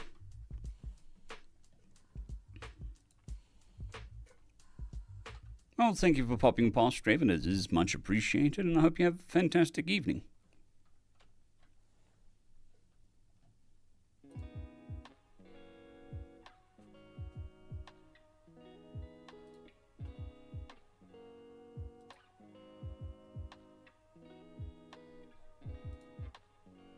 Close that screen, close that screen.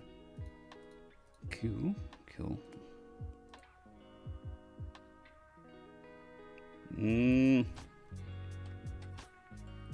Nah, these are ones that I want. Angry Grim Reaper with clown nose.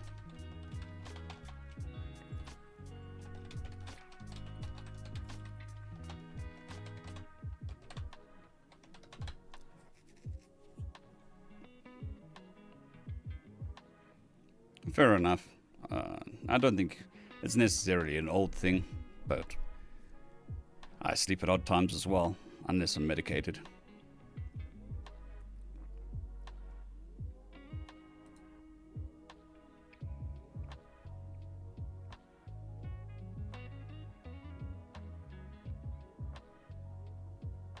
Ooh, I like that one.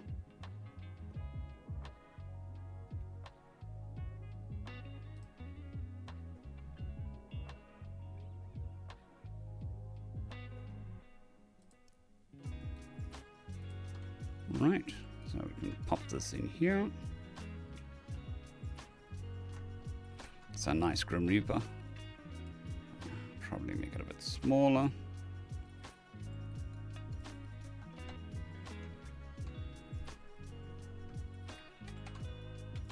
Gonna extend it. Flip it. Then we're going to combine the two layers. I'm by no means a Photoshop professional. I know enough to do my thumbnails. Merge layers. Then we're going to go copy and paste. We're going to flip it that way around.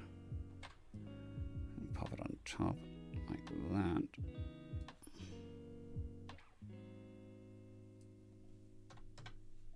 We can flip it that way around. No, we can't.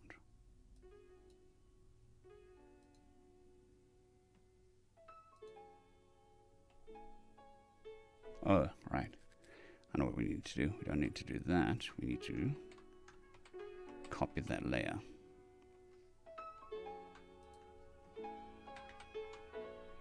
And then flip it upside down. Like such.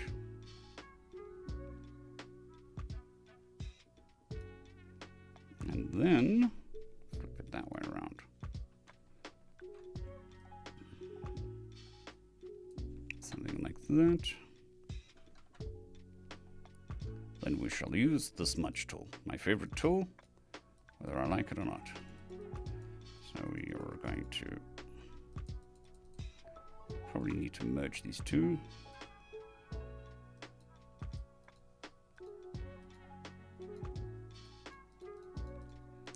There we go. Now we have a top. We've got that hidden.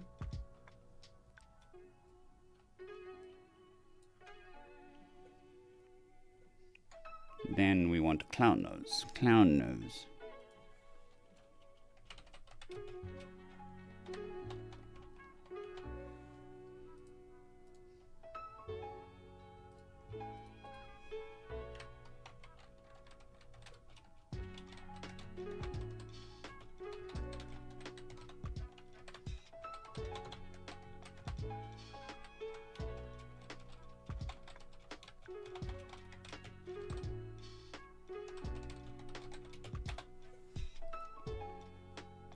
While we're waiting for that to generate, we can start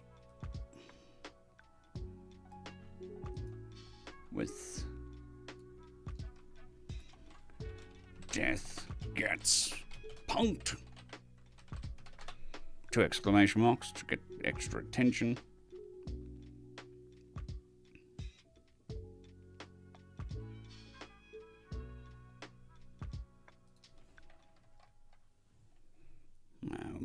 Death, nice red, and probably want a white halo around the words so that it sticks out a little bit more, but not quite that much. Okay, so now we're checking to see what it looks like on mobile, if it's legible, which I think it mostly is. But we need a clown nose.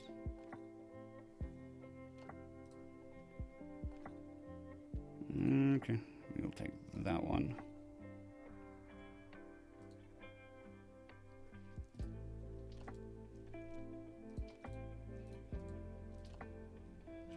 Start a new clipboard thingy. Paste that.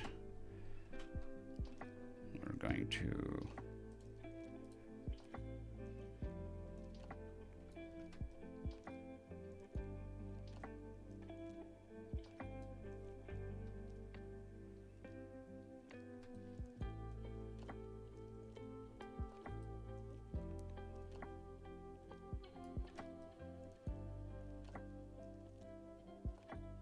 right, copy that over to here.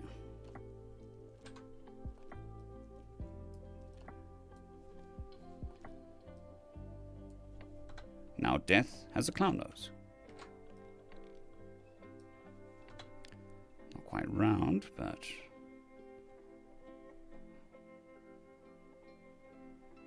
give it a bit of a halo.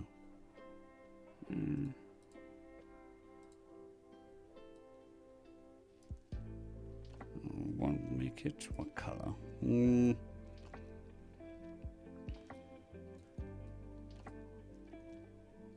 Red. Death, the red-nosed reindeer. There we go.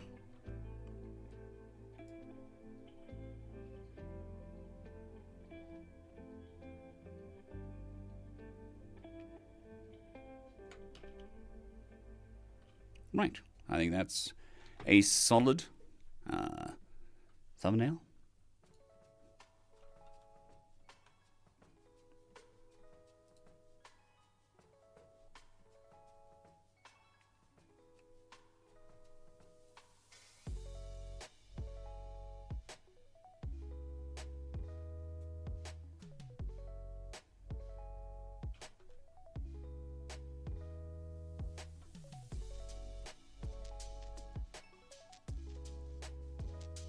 Trying to think if there's anything else I can do. I mean, I suppose we can make that green. I would stick out more. Radioactive green.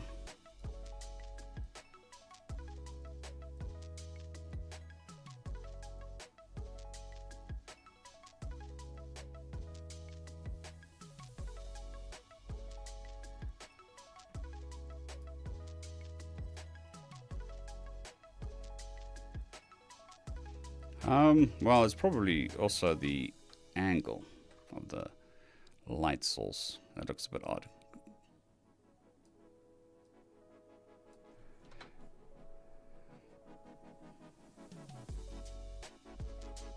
And that's almost certainly the problem, is the angle of the light source is a bit off. Because the angle for death is coming from up here, the top, and the angle for the nose is coming from over here. I suppose we could just rotate it a bit.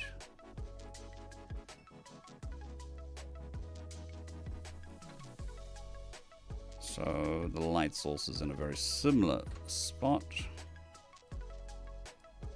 Something like that would probably be better. And then also, it's not round, so we need to make it round.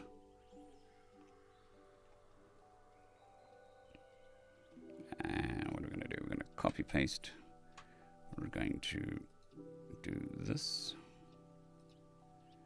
I'm going to pop this under this. This one doesn't have a drop shadow. Let's remove the drop shadow from both.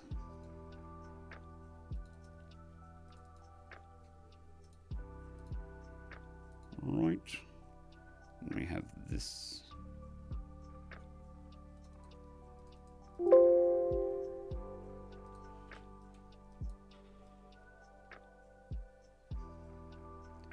Underneath. Do something like that,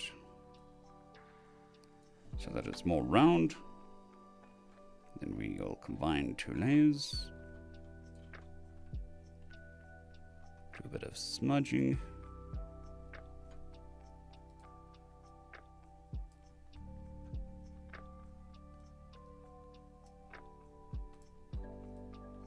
Just to keep the color consistent. Looks a bit better. And then we can put the drop shadow on. Right. So now we've got a clown nose on death.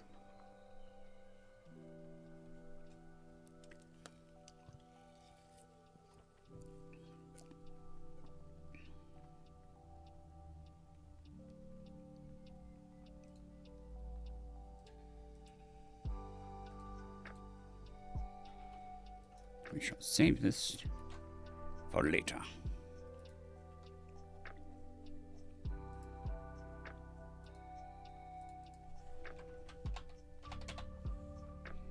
All right. We're getting there.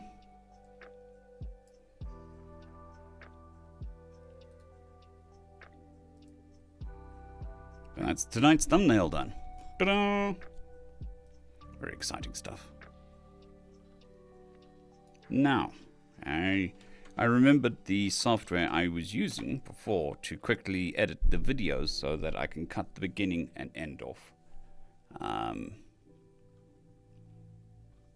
So I downloaded it again. So we're going to start working on creating more videos for the 24-hour live stream.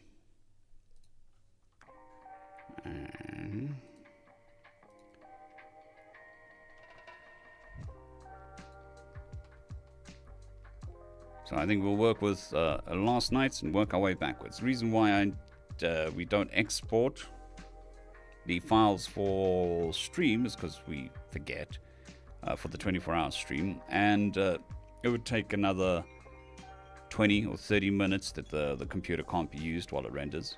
So doing it with this software, with lossless cut, does speed things up.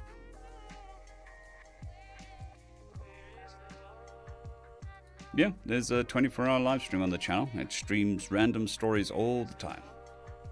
And it's been up and going for almost a year now, without break. I can give you the link.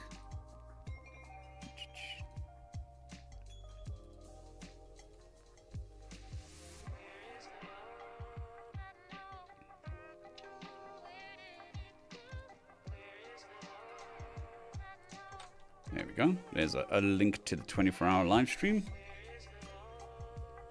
It's basically a radio channel. Just streams stories 24 hours a day.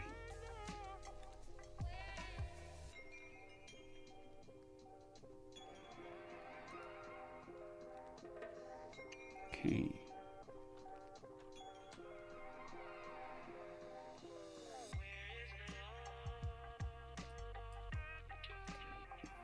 Excuse me.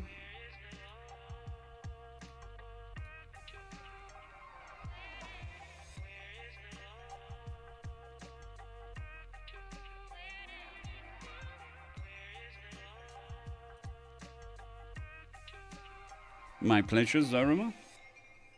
My pleasure. So, another trick that I use is I just download the videos off of YouTube again because it's using the YouTube compression algorithm, and it changes a several 100 meg file into like 60 meg file. So that's good. And then what are we going to do? We're going to do this. Nope, this with lossless cut. Okay. So this is the software. It is free, but I did purchase it because I've used it extensively. So if you ever have a MP4 that you want to quickly edit, this is the software you use. It does it without recompiling, which is awesome. So we can snap in last night's video. We're going to mute the sound.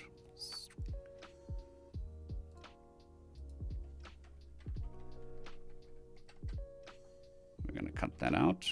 I need to remember what the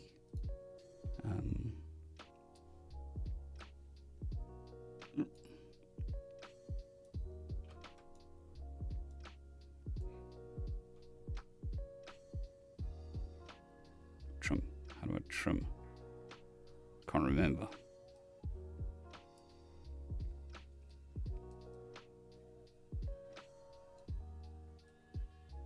Okay. Edit segments.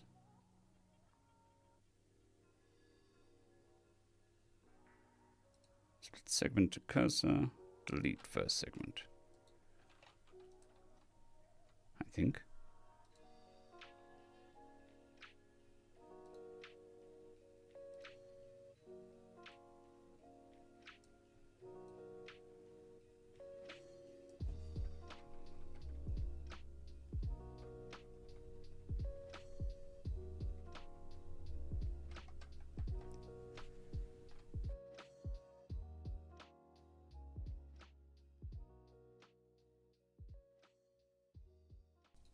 Well, thankfully hit that button before I blew out everybody's eardrums.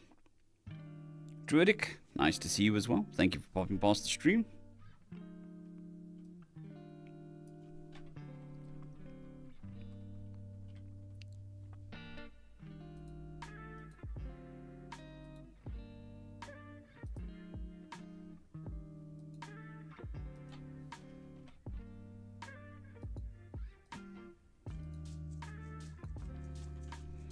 So, if I'm not mistaken, I can just hit export.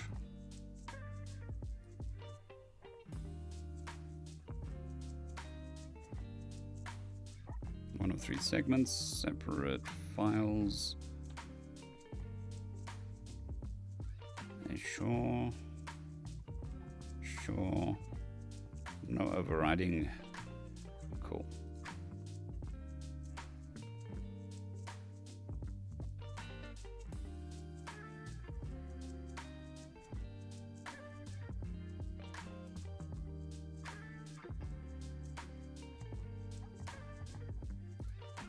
Okay.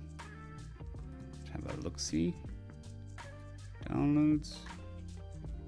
Ah, okay. I didn't export it correctly.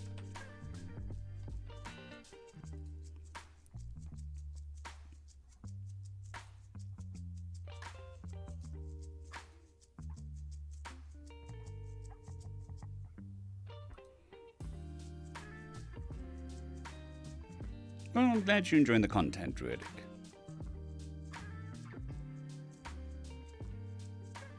Let's just go here. And D-drive.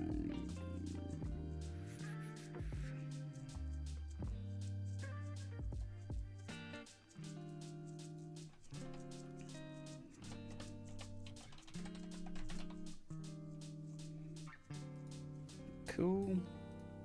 We've changed it to the D drive 247 stream.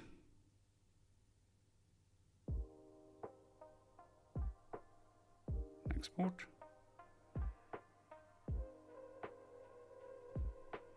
Export finished with a warning. Okay.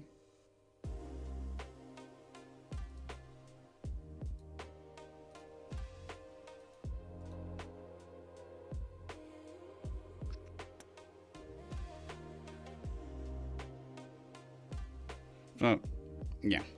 New software, learning how it works. Well, I learned how it works. I forgot how it works. Keep audio.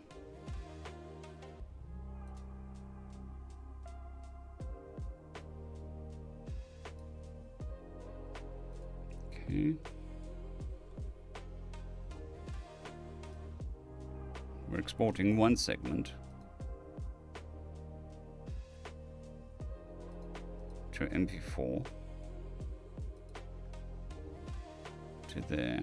Output file name, override existing, sure. Advanced options, smart cut, experimental, sure. Let's not do that. Keyframe cut, fastest preset. Export. Export is done. Okay. Let's have a look-see.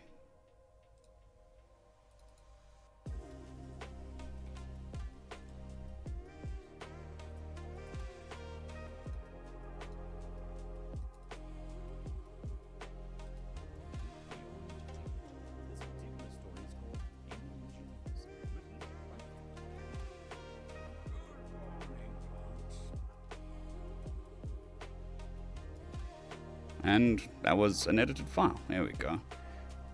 I think. Let's try it again. Let's see.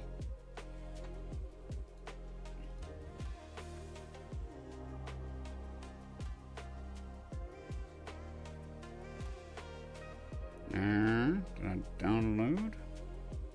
That one.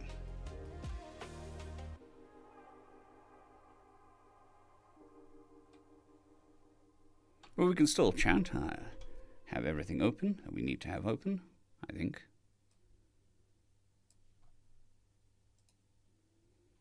I can get closed. Right.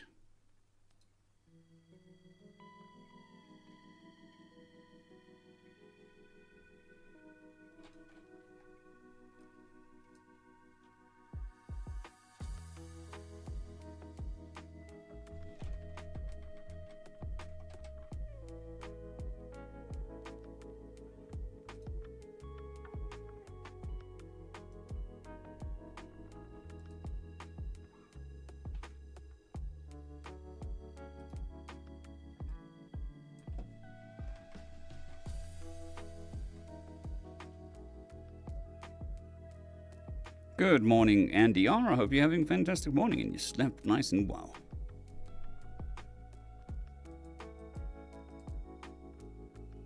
Okay, why aren't we segmenting the edit?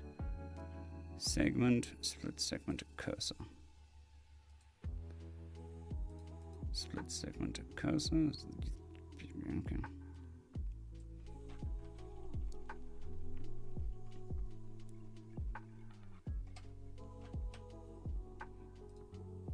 Oops, that's not what I meant. Take that away.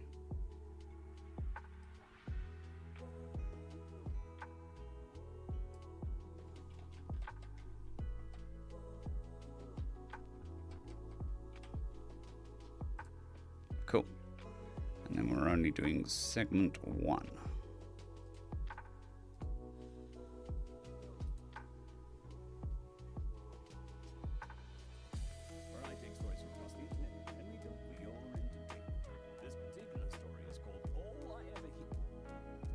Okay.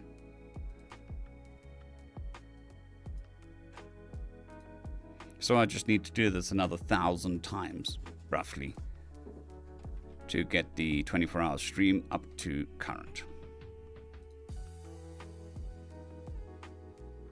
Let's see, is there tools? Help. File. Settings. Do we think that there are hotkeys? Oh, there we go, there we go. We've got hotkeys. And playback. The one seeking. We hit a plus sign if we want to remove. Okay, so it's plus and backspace.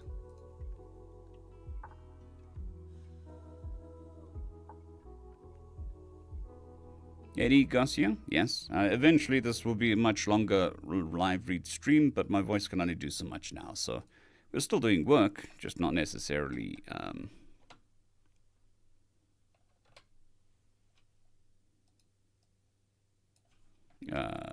all recording. No, that doesn't work.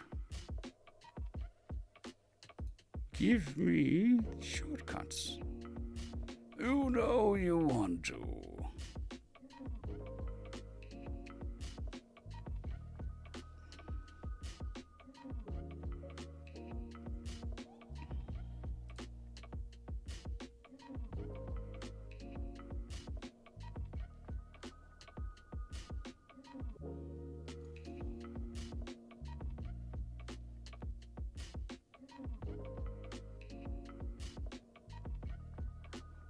I want to add cut segment. I want to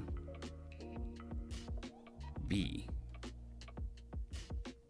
Okay, does B work? B does work. And then, haha. That's all we needed to know. B, and then back. Oh, no. Backspace. Then export. Then export. Where I take stories from across the where I take stories from across the internet and read them for your entertainment. This particular story is Okay. We need to start from the beginning. I've still got to trim more.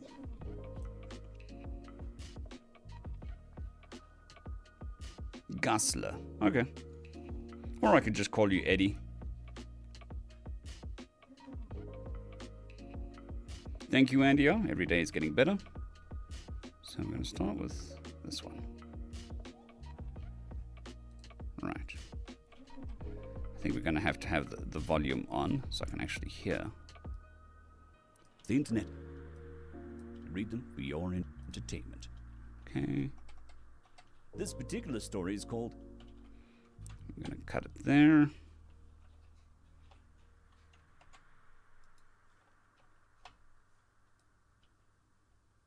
I was a little... And we're going to cut this over here.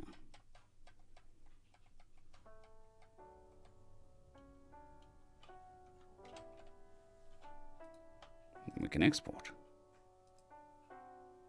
Right. Nice and quick, which is what it has to be, because we have to do this numerous times.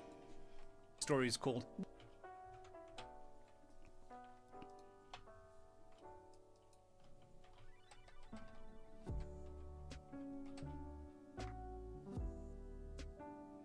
Fluff and muffins, sure. Not a problem, Eric. These things happen. I mean, today my sinuses are poked because of a hay fever. So, there's always something.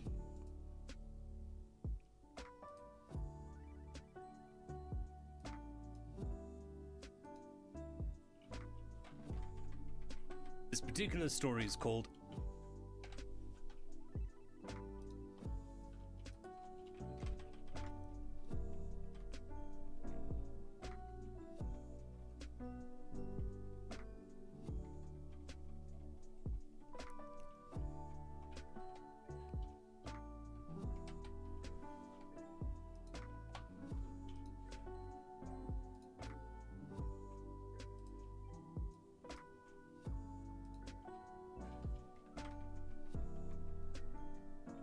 the human hope.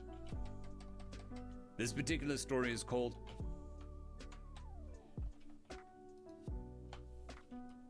Leader's Parent.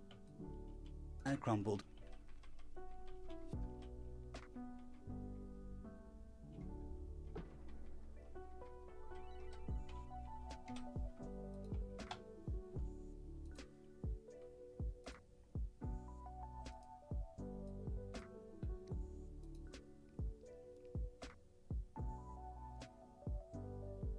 I think the stream is getting a bit too chill because people are falling asleep. The particular story is called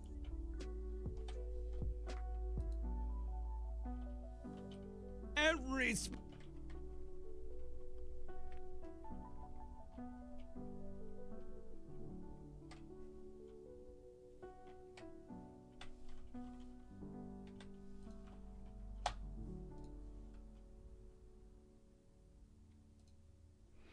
Not all the work I do is exciting.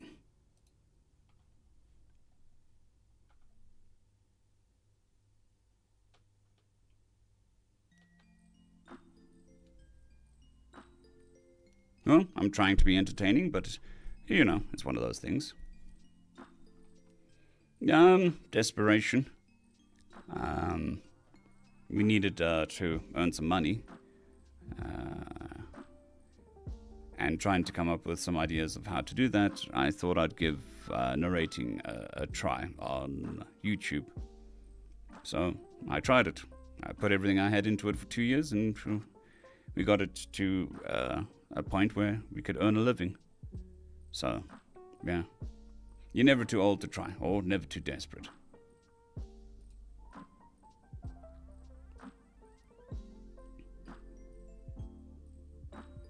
Well, I didn't start off good at it. It's been a process to get to where I am. But I do try and improve every day.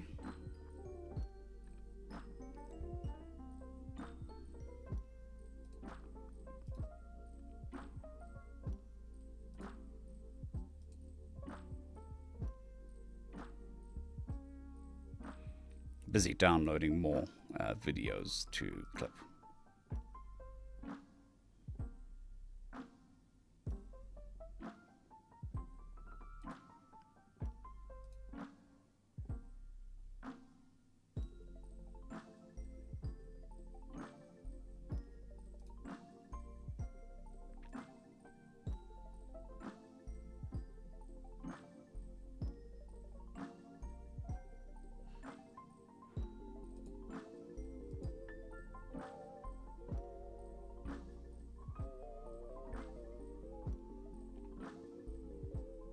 Thank you, Eddie. Much appreciated for the kind words.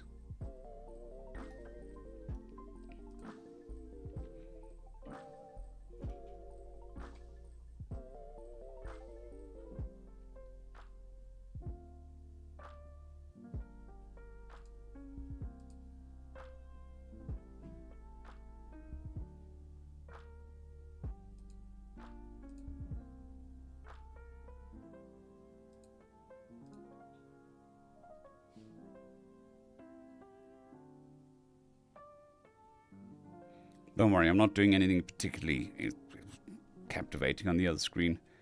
Just clicking download. I think we'll try to do 100 today. They'll go quick enough.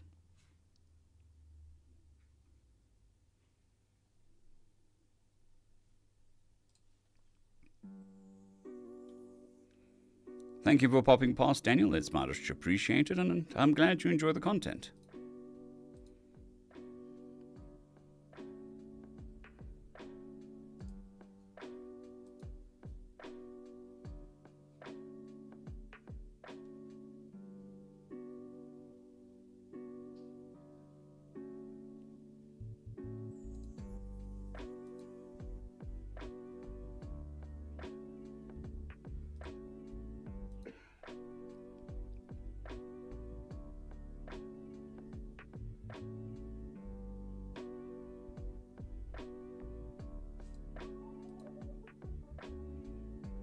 If I do 100 videos a day, we should be done in 3 weeks. 2 weeks. That is insane.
Eddie, whichever's easiest for you, but if you're worried about how much I earn more off of Patreon than I do off of YouTube. YouTube takes 30%, Patreon takes 8%.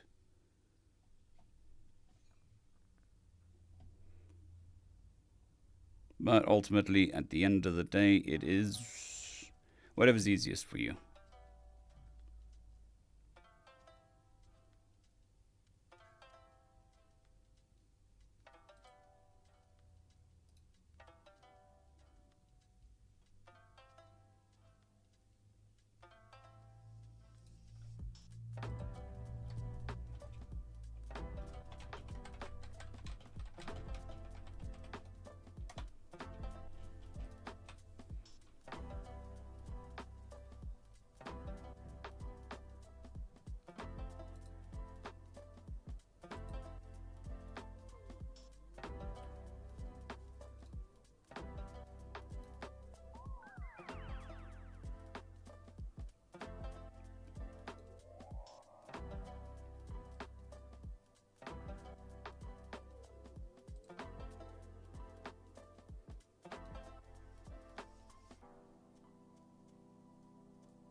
I think the trickiest piece of this is going to be remembering my login details to the server.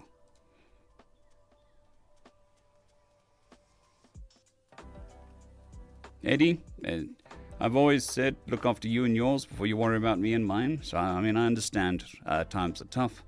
So if it strains the wallet, then I'd prefer that you keep it, help you and your family out.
Pretty sure Google's not happy with me right now.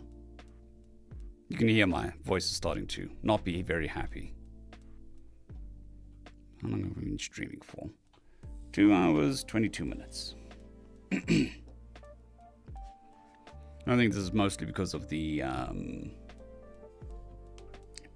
sinuses. Cheers, Zorima. Thank you for popping past.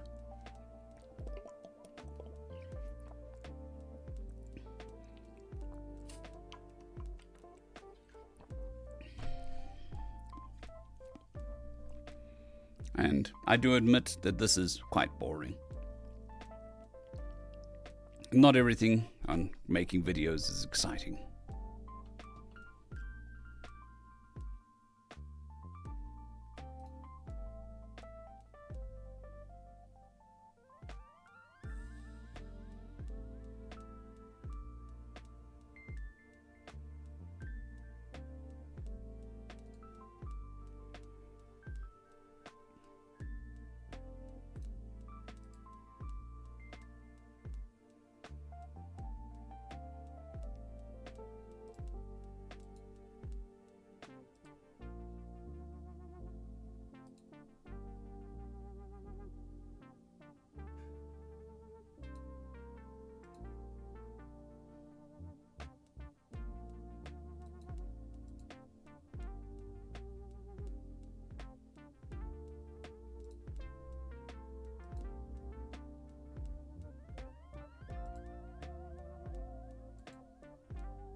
Yeah, I mean, after the first 100 videos, I'm sure it'll get quite monotonous. But we do have chat, so that should keep things entertaining for a while.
We're almost there. We're at 85 videos downloaded. 86.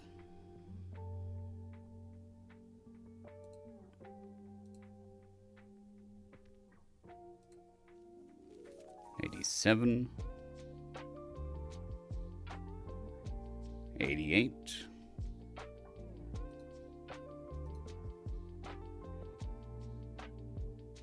89,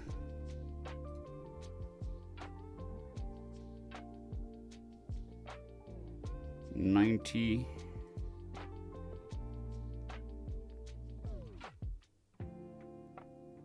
91, 92,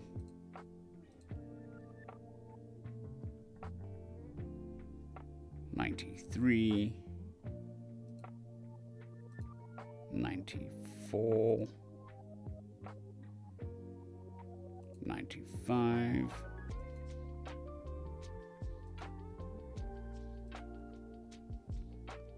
96,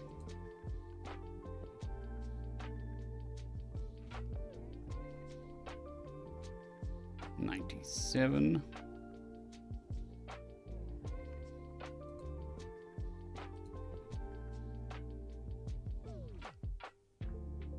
98,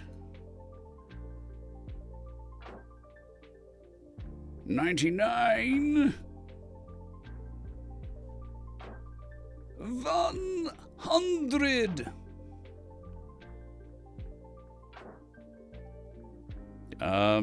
With whatever you enjoy, really. Look, anything that's like running the meta or trying to game the system, if you don't enjoy it, people will see that you don't enjoy it. And that's gonna be that. But if you want to get into narrating, I'd say grab your phone, grab a book, and narrate. Record it, listen, and improve. Now, that's the easiest way. Narrating is like anything to do with skills. You need to hone them. So, record yourself on your phone, and then listen. It's not illegal if you record your own books and you don't publish them in any way. So you can just narrate anything that you have. And just keep doing that to improve. You don't have to rush out and buy any equipment.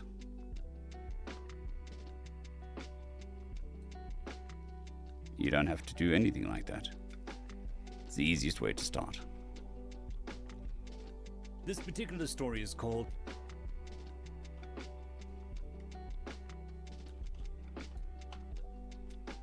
Anxiously. Yeah.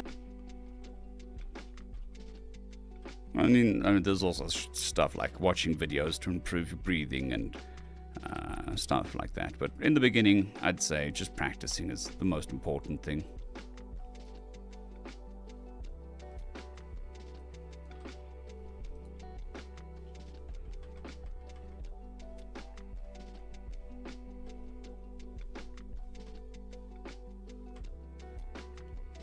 Humanity go. My writing skills are up.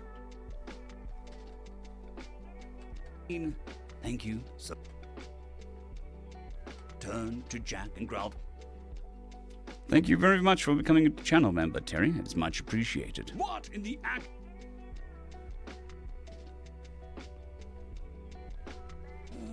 What's brown and sticky? The whole bridge groaned, and the captain facepalmed. End of story.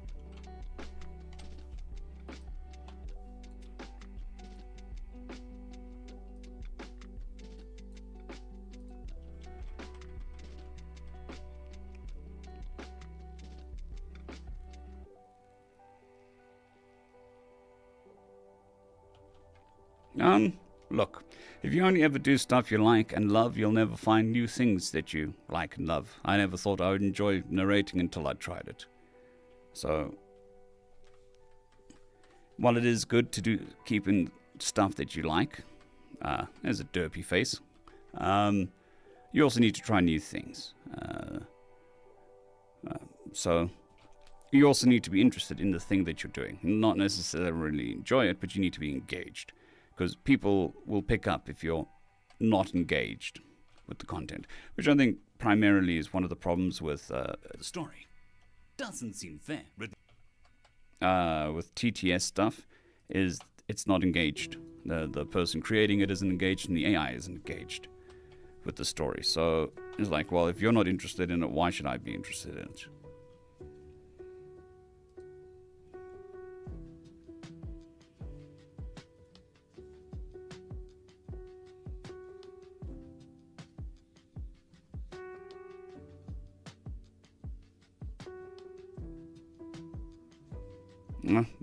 Yeah, it's been a uphill battle. It's not like I started off as the best narrator. I'm not even the best narrator now. But, you know, you got to put in the time. You got to work. You got to improve.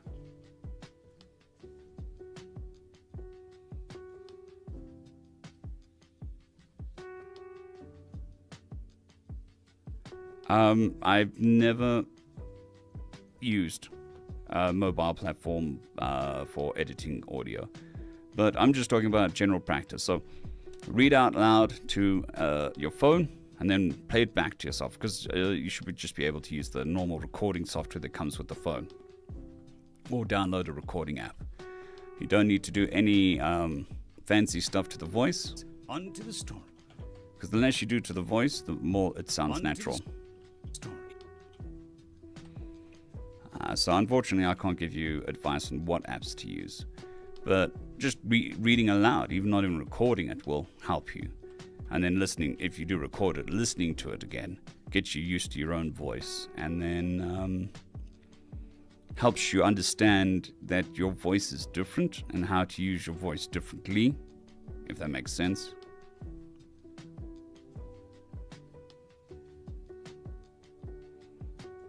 Yeah, you can always... I mean, I would never have thought I'd be a narrator of science fiction stuff. This is just a thing. But it was a crazy idea, and I went with it out of desperation, and because people said I had a nice voice, and I thought, why not? Let's try this. That's how I started. So, yeah.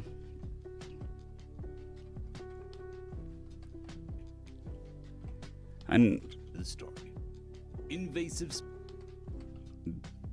the thought that it's too late to get into social media is a bit off, because it's never too late. I mean, it might be more challenging, it might be different, but it's never too late to get into content creation rather than social media.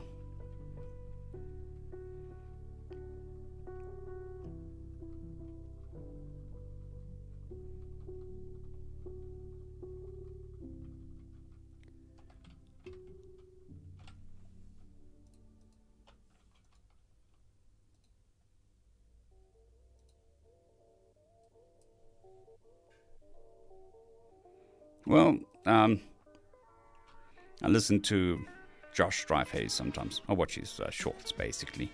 And one of the ones that stuck with me, this is after I created the channel, and it resonated with me because it's very true. As I got to the point where I created this channel by constantly fucking up until I didn't.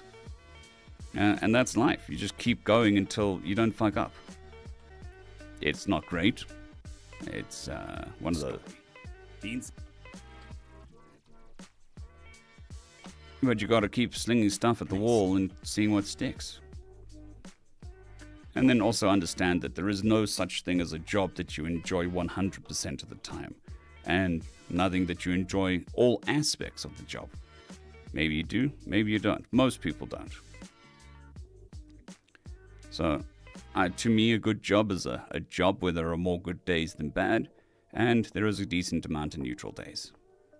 To me, that's a good job. Bad job is where bad days outweigh the good days. This particular for your entertainment. This particular story is called To Unlock Their Potential.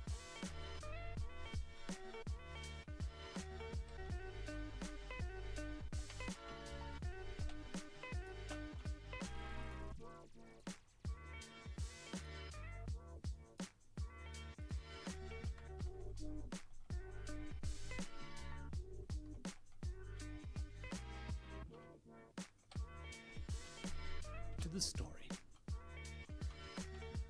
This is bad lighting day. It's written by Captain.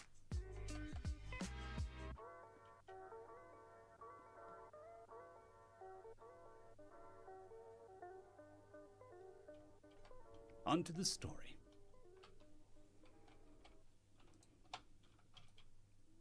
best to help him out.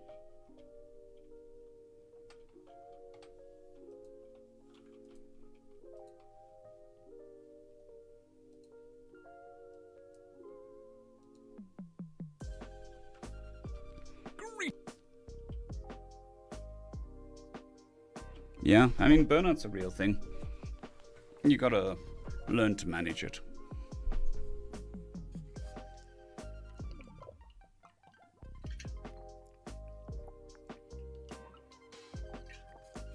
I mean, the other question is, do you want to be a narrator on Audible, or do you want to be a narrator on YouTube? Because they're very different. They're similar, but different. With YouTube, you got to deal with people commenting directly to you about all your mistakes.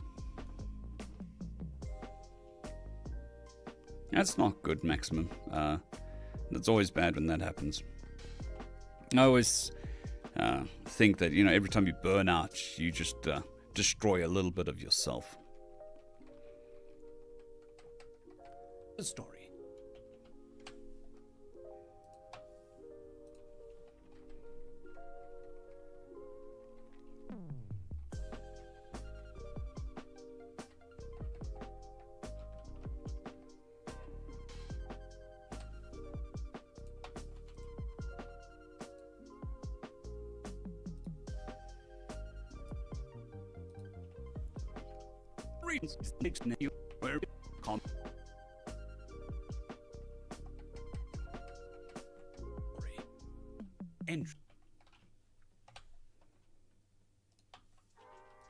Understand.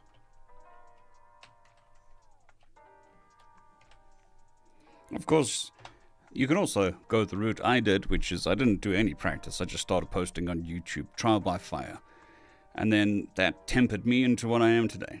But you got to be able to take it, and that's the tricky part.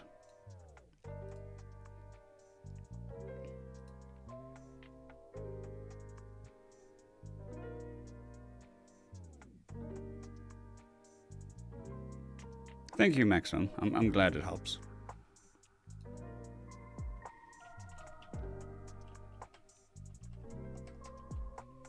Moth yarn. It can be very... Good evening, Nigel. Your evening, my afternoon. Hope you've had a fantastic day. And nice and snuggled in bed. Getting ready for a nice long sleeps. Yes, I did say sleeps.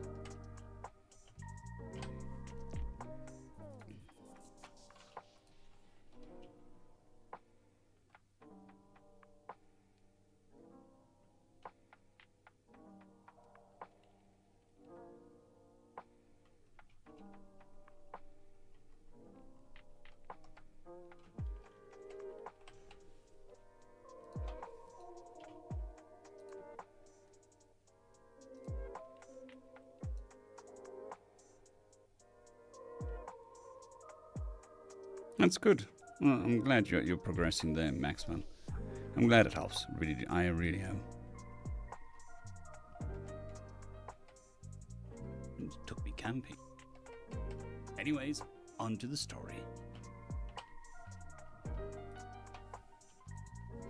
His husband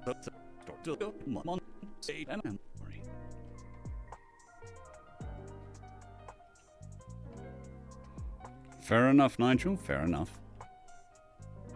Just quickly.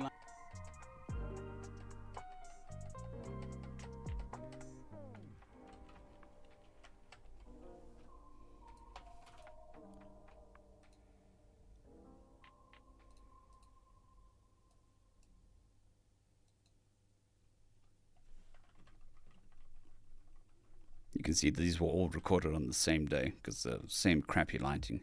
It was a day of load shedding, so the light up there wasn't working.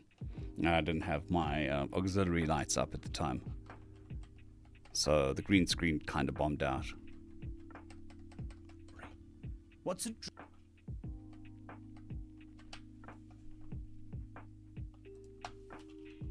Soldier, we will try to be story.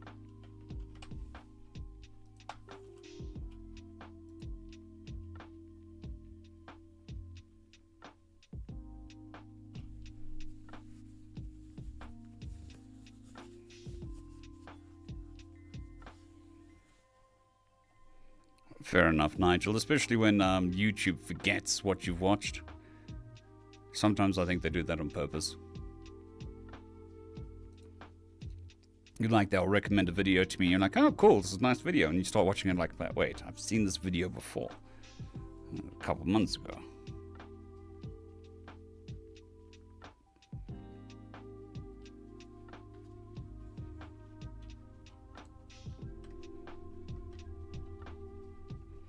And you go, well, surely this multi-billion-dollar company can just keep track of what I've watched. But apparently not. Cloudy.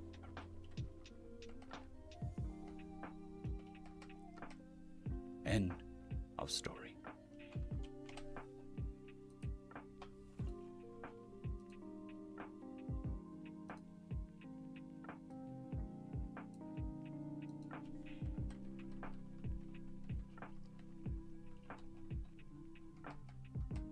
To the story. This story is written by John Gell. Subscribe so that we can head to 100,000 just a little bit quicker. Thank you. Anyways, on to the story.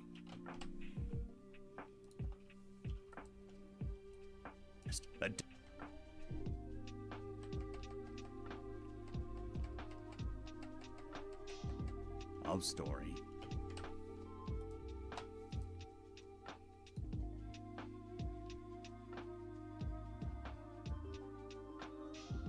Fair enough. Fair enough. I mean, it was 500 videos. No, it wasn't 500. Probably 400 videos.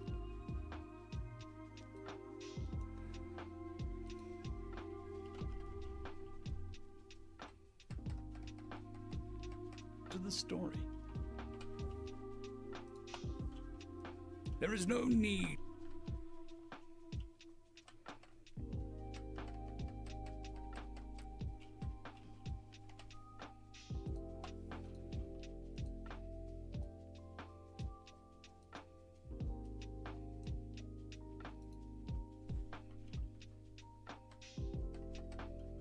Humans safe.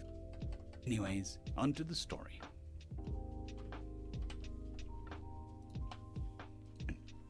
You.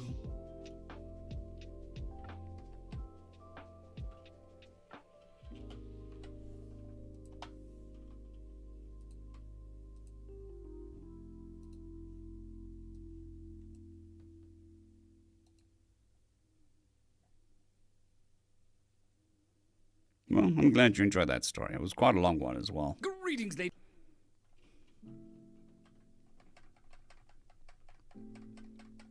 On to the story. Once I am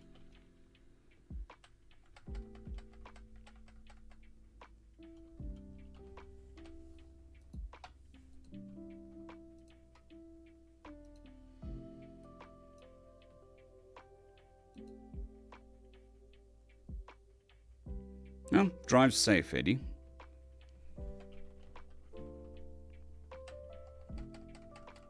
The story.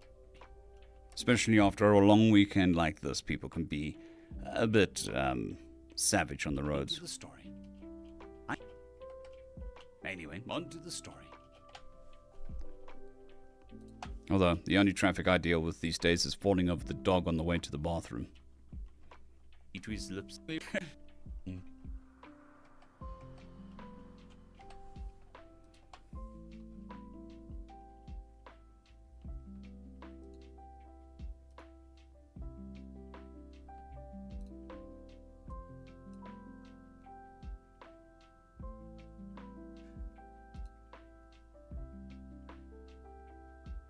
Have fun, Maximum.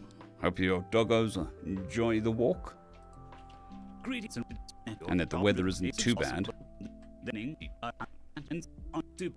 Human onto the story. A human onto the story. Any sort. I'd like to thank the T5 peeps. Dragon Soup, Cold War, Boomerwaffen, Severin Cerberus, Red Panda, One. Let me just double check that it's doing it correctly.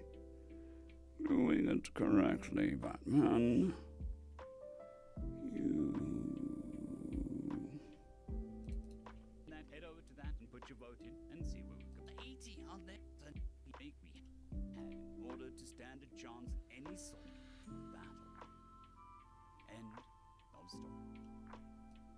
Now head over to that and put your vote in and see where we go. Anyways, on to the story. Cool. It is actually cutting it properly. Oh, that's awesome. Doggo having fun is always a good thing.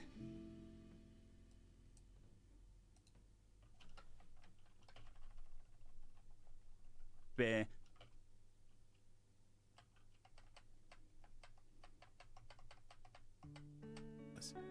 Bioships.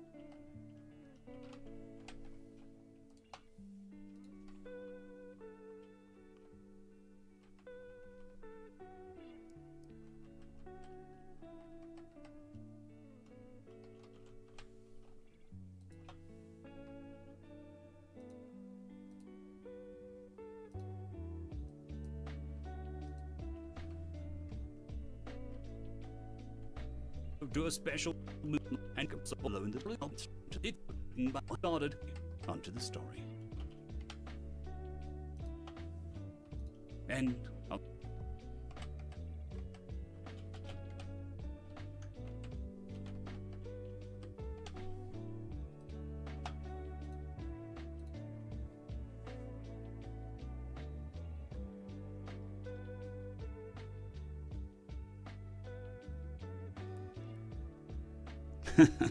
Well, yeah, you do get dogs like that. So I can understand why you have so many walks a day.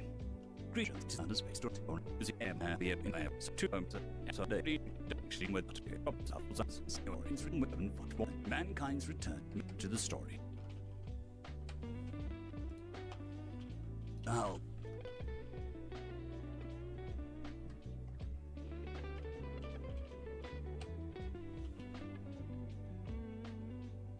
I'm not sure about channel growth, but it does earn some money.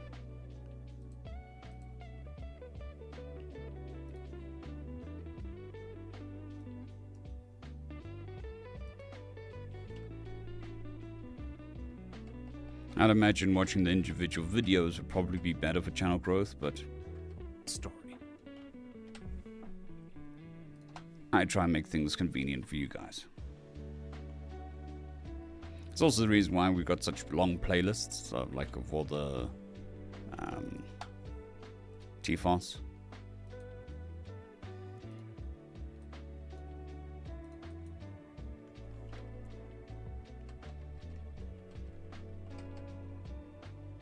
The story reaches final.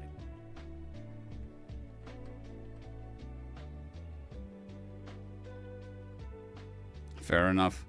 Shepherd dogs tend to be like that.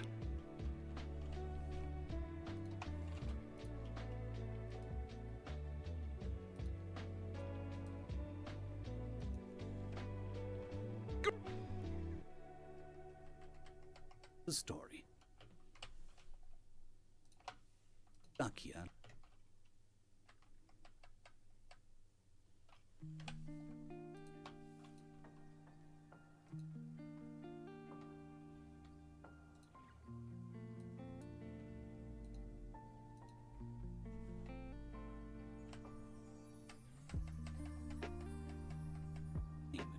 This particular internet and read them for your entertainment.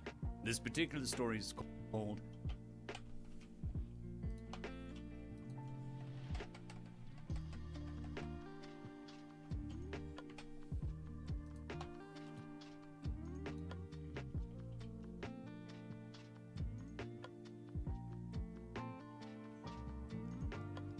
Fair enough, Nigel. Fair enough.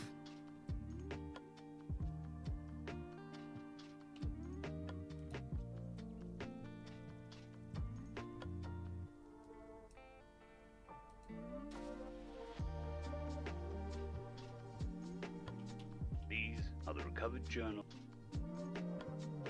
Ah, no, not that one. that is not Tifos.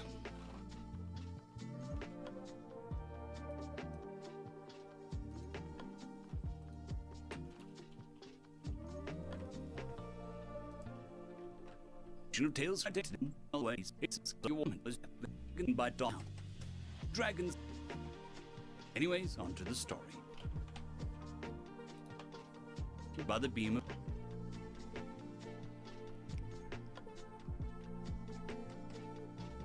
of story.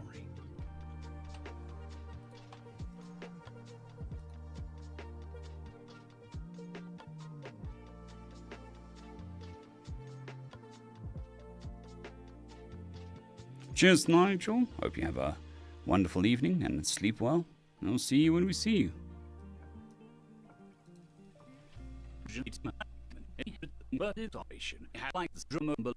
And we should be on Humans Are Space Goblins, written by John Gell. Story. Opening it up.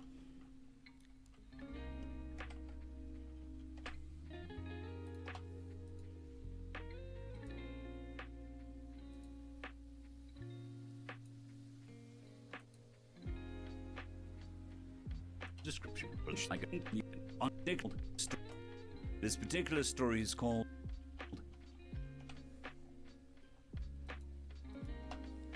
Read again. That's a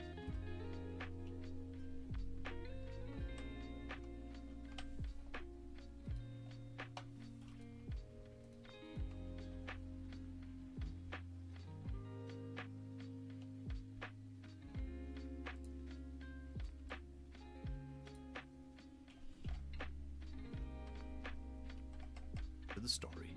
The otters it's good to know.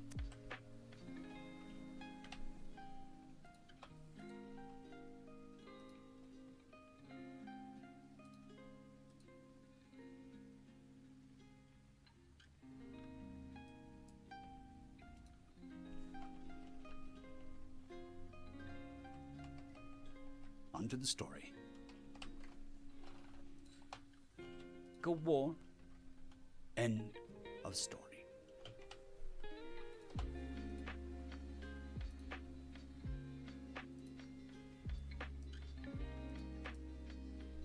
They are good and this is that could you and falling this why can human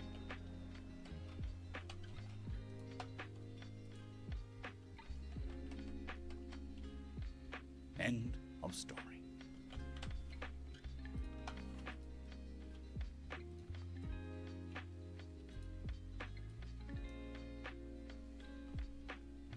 Cheers, Captain No Name.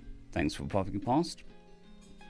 I think we'll go for another couple of minutes and then end the stream. That'll be 3 hours. Voice is definitely not happy. Well, not unhappy. It's just it has been worked. Humans have to the story. This galaxy of story.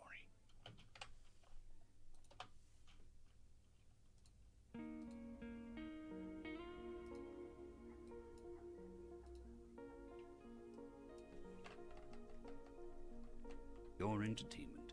This particular story is called What Do You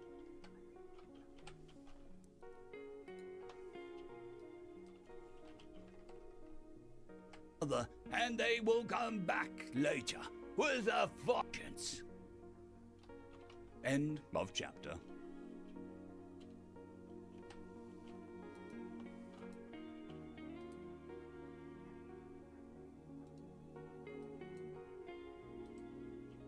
Greeting.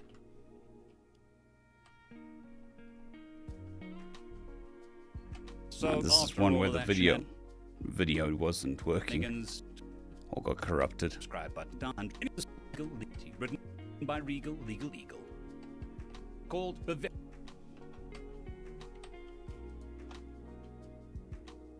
old rituals and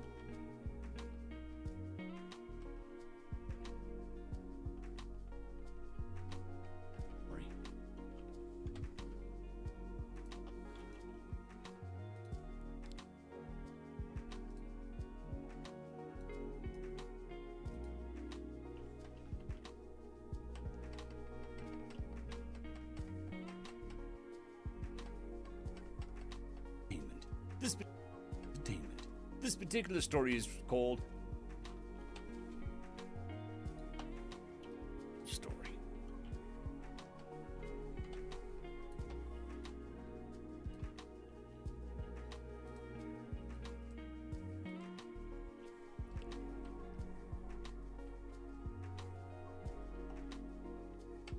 Story is called Pigfall.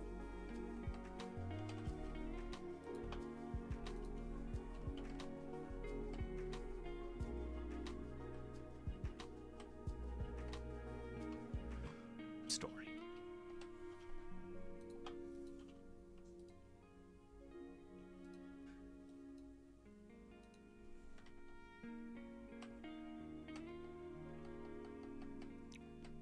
And this particular story is called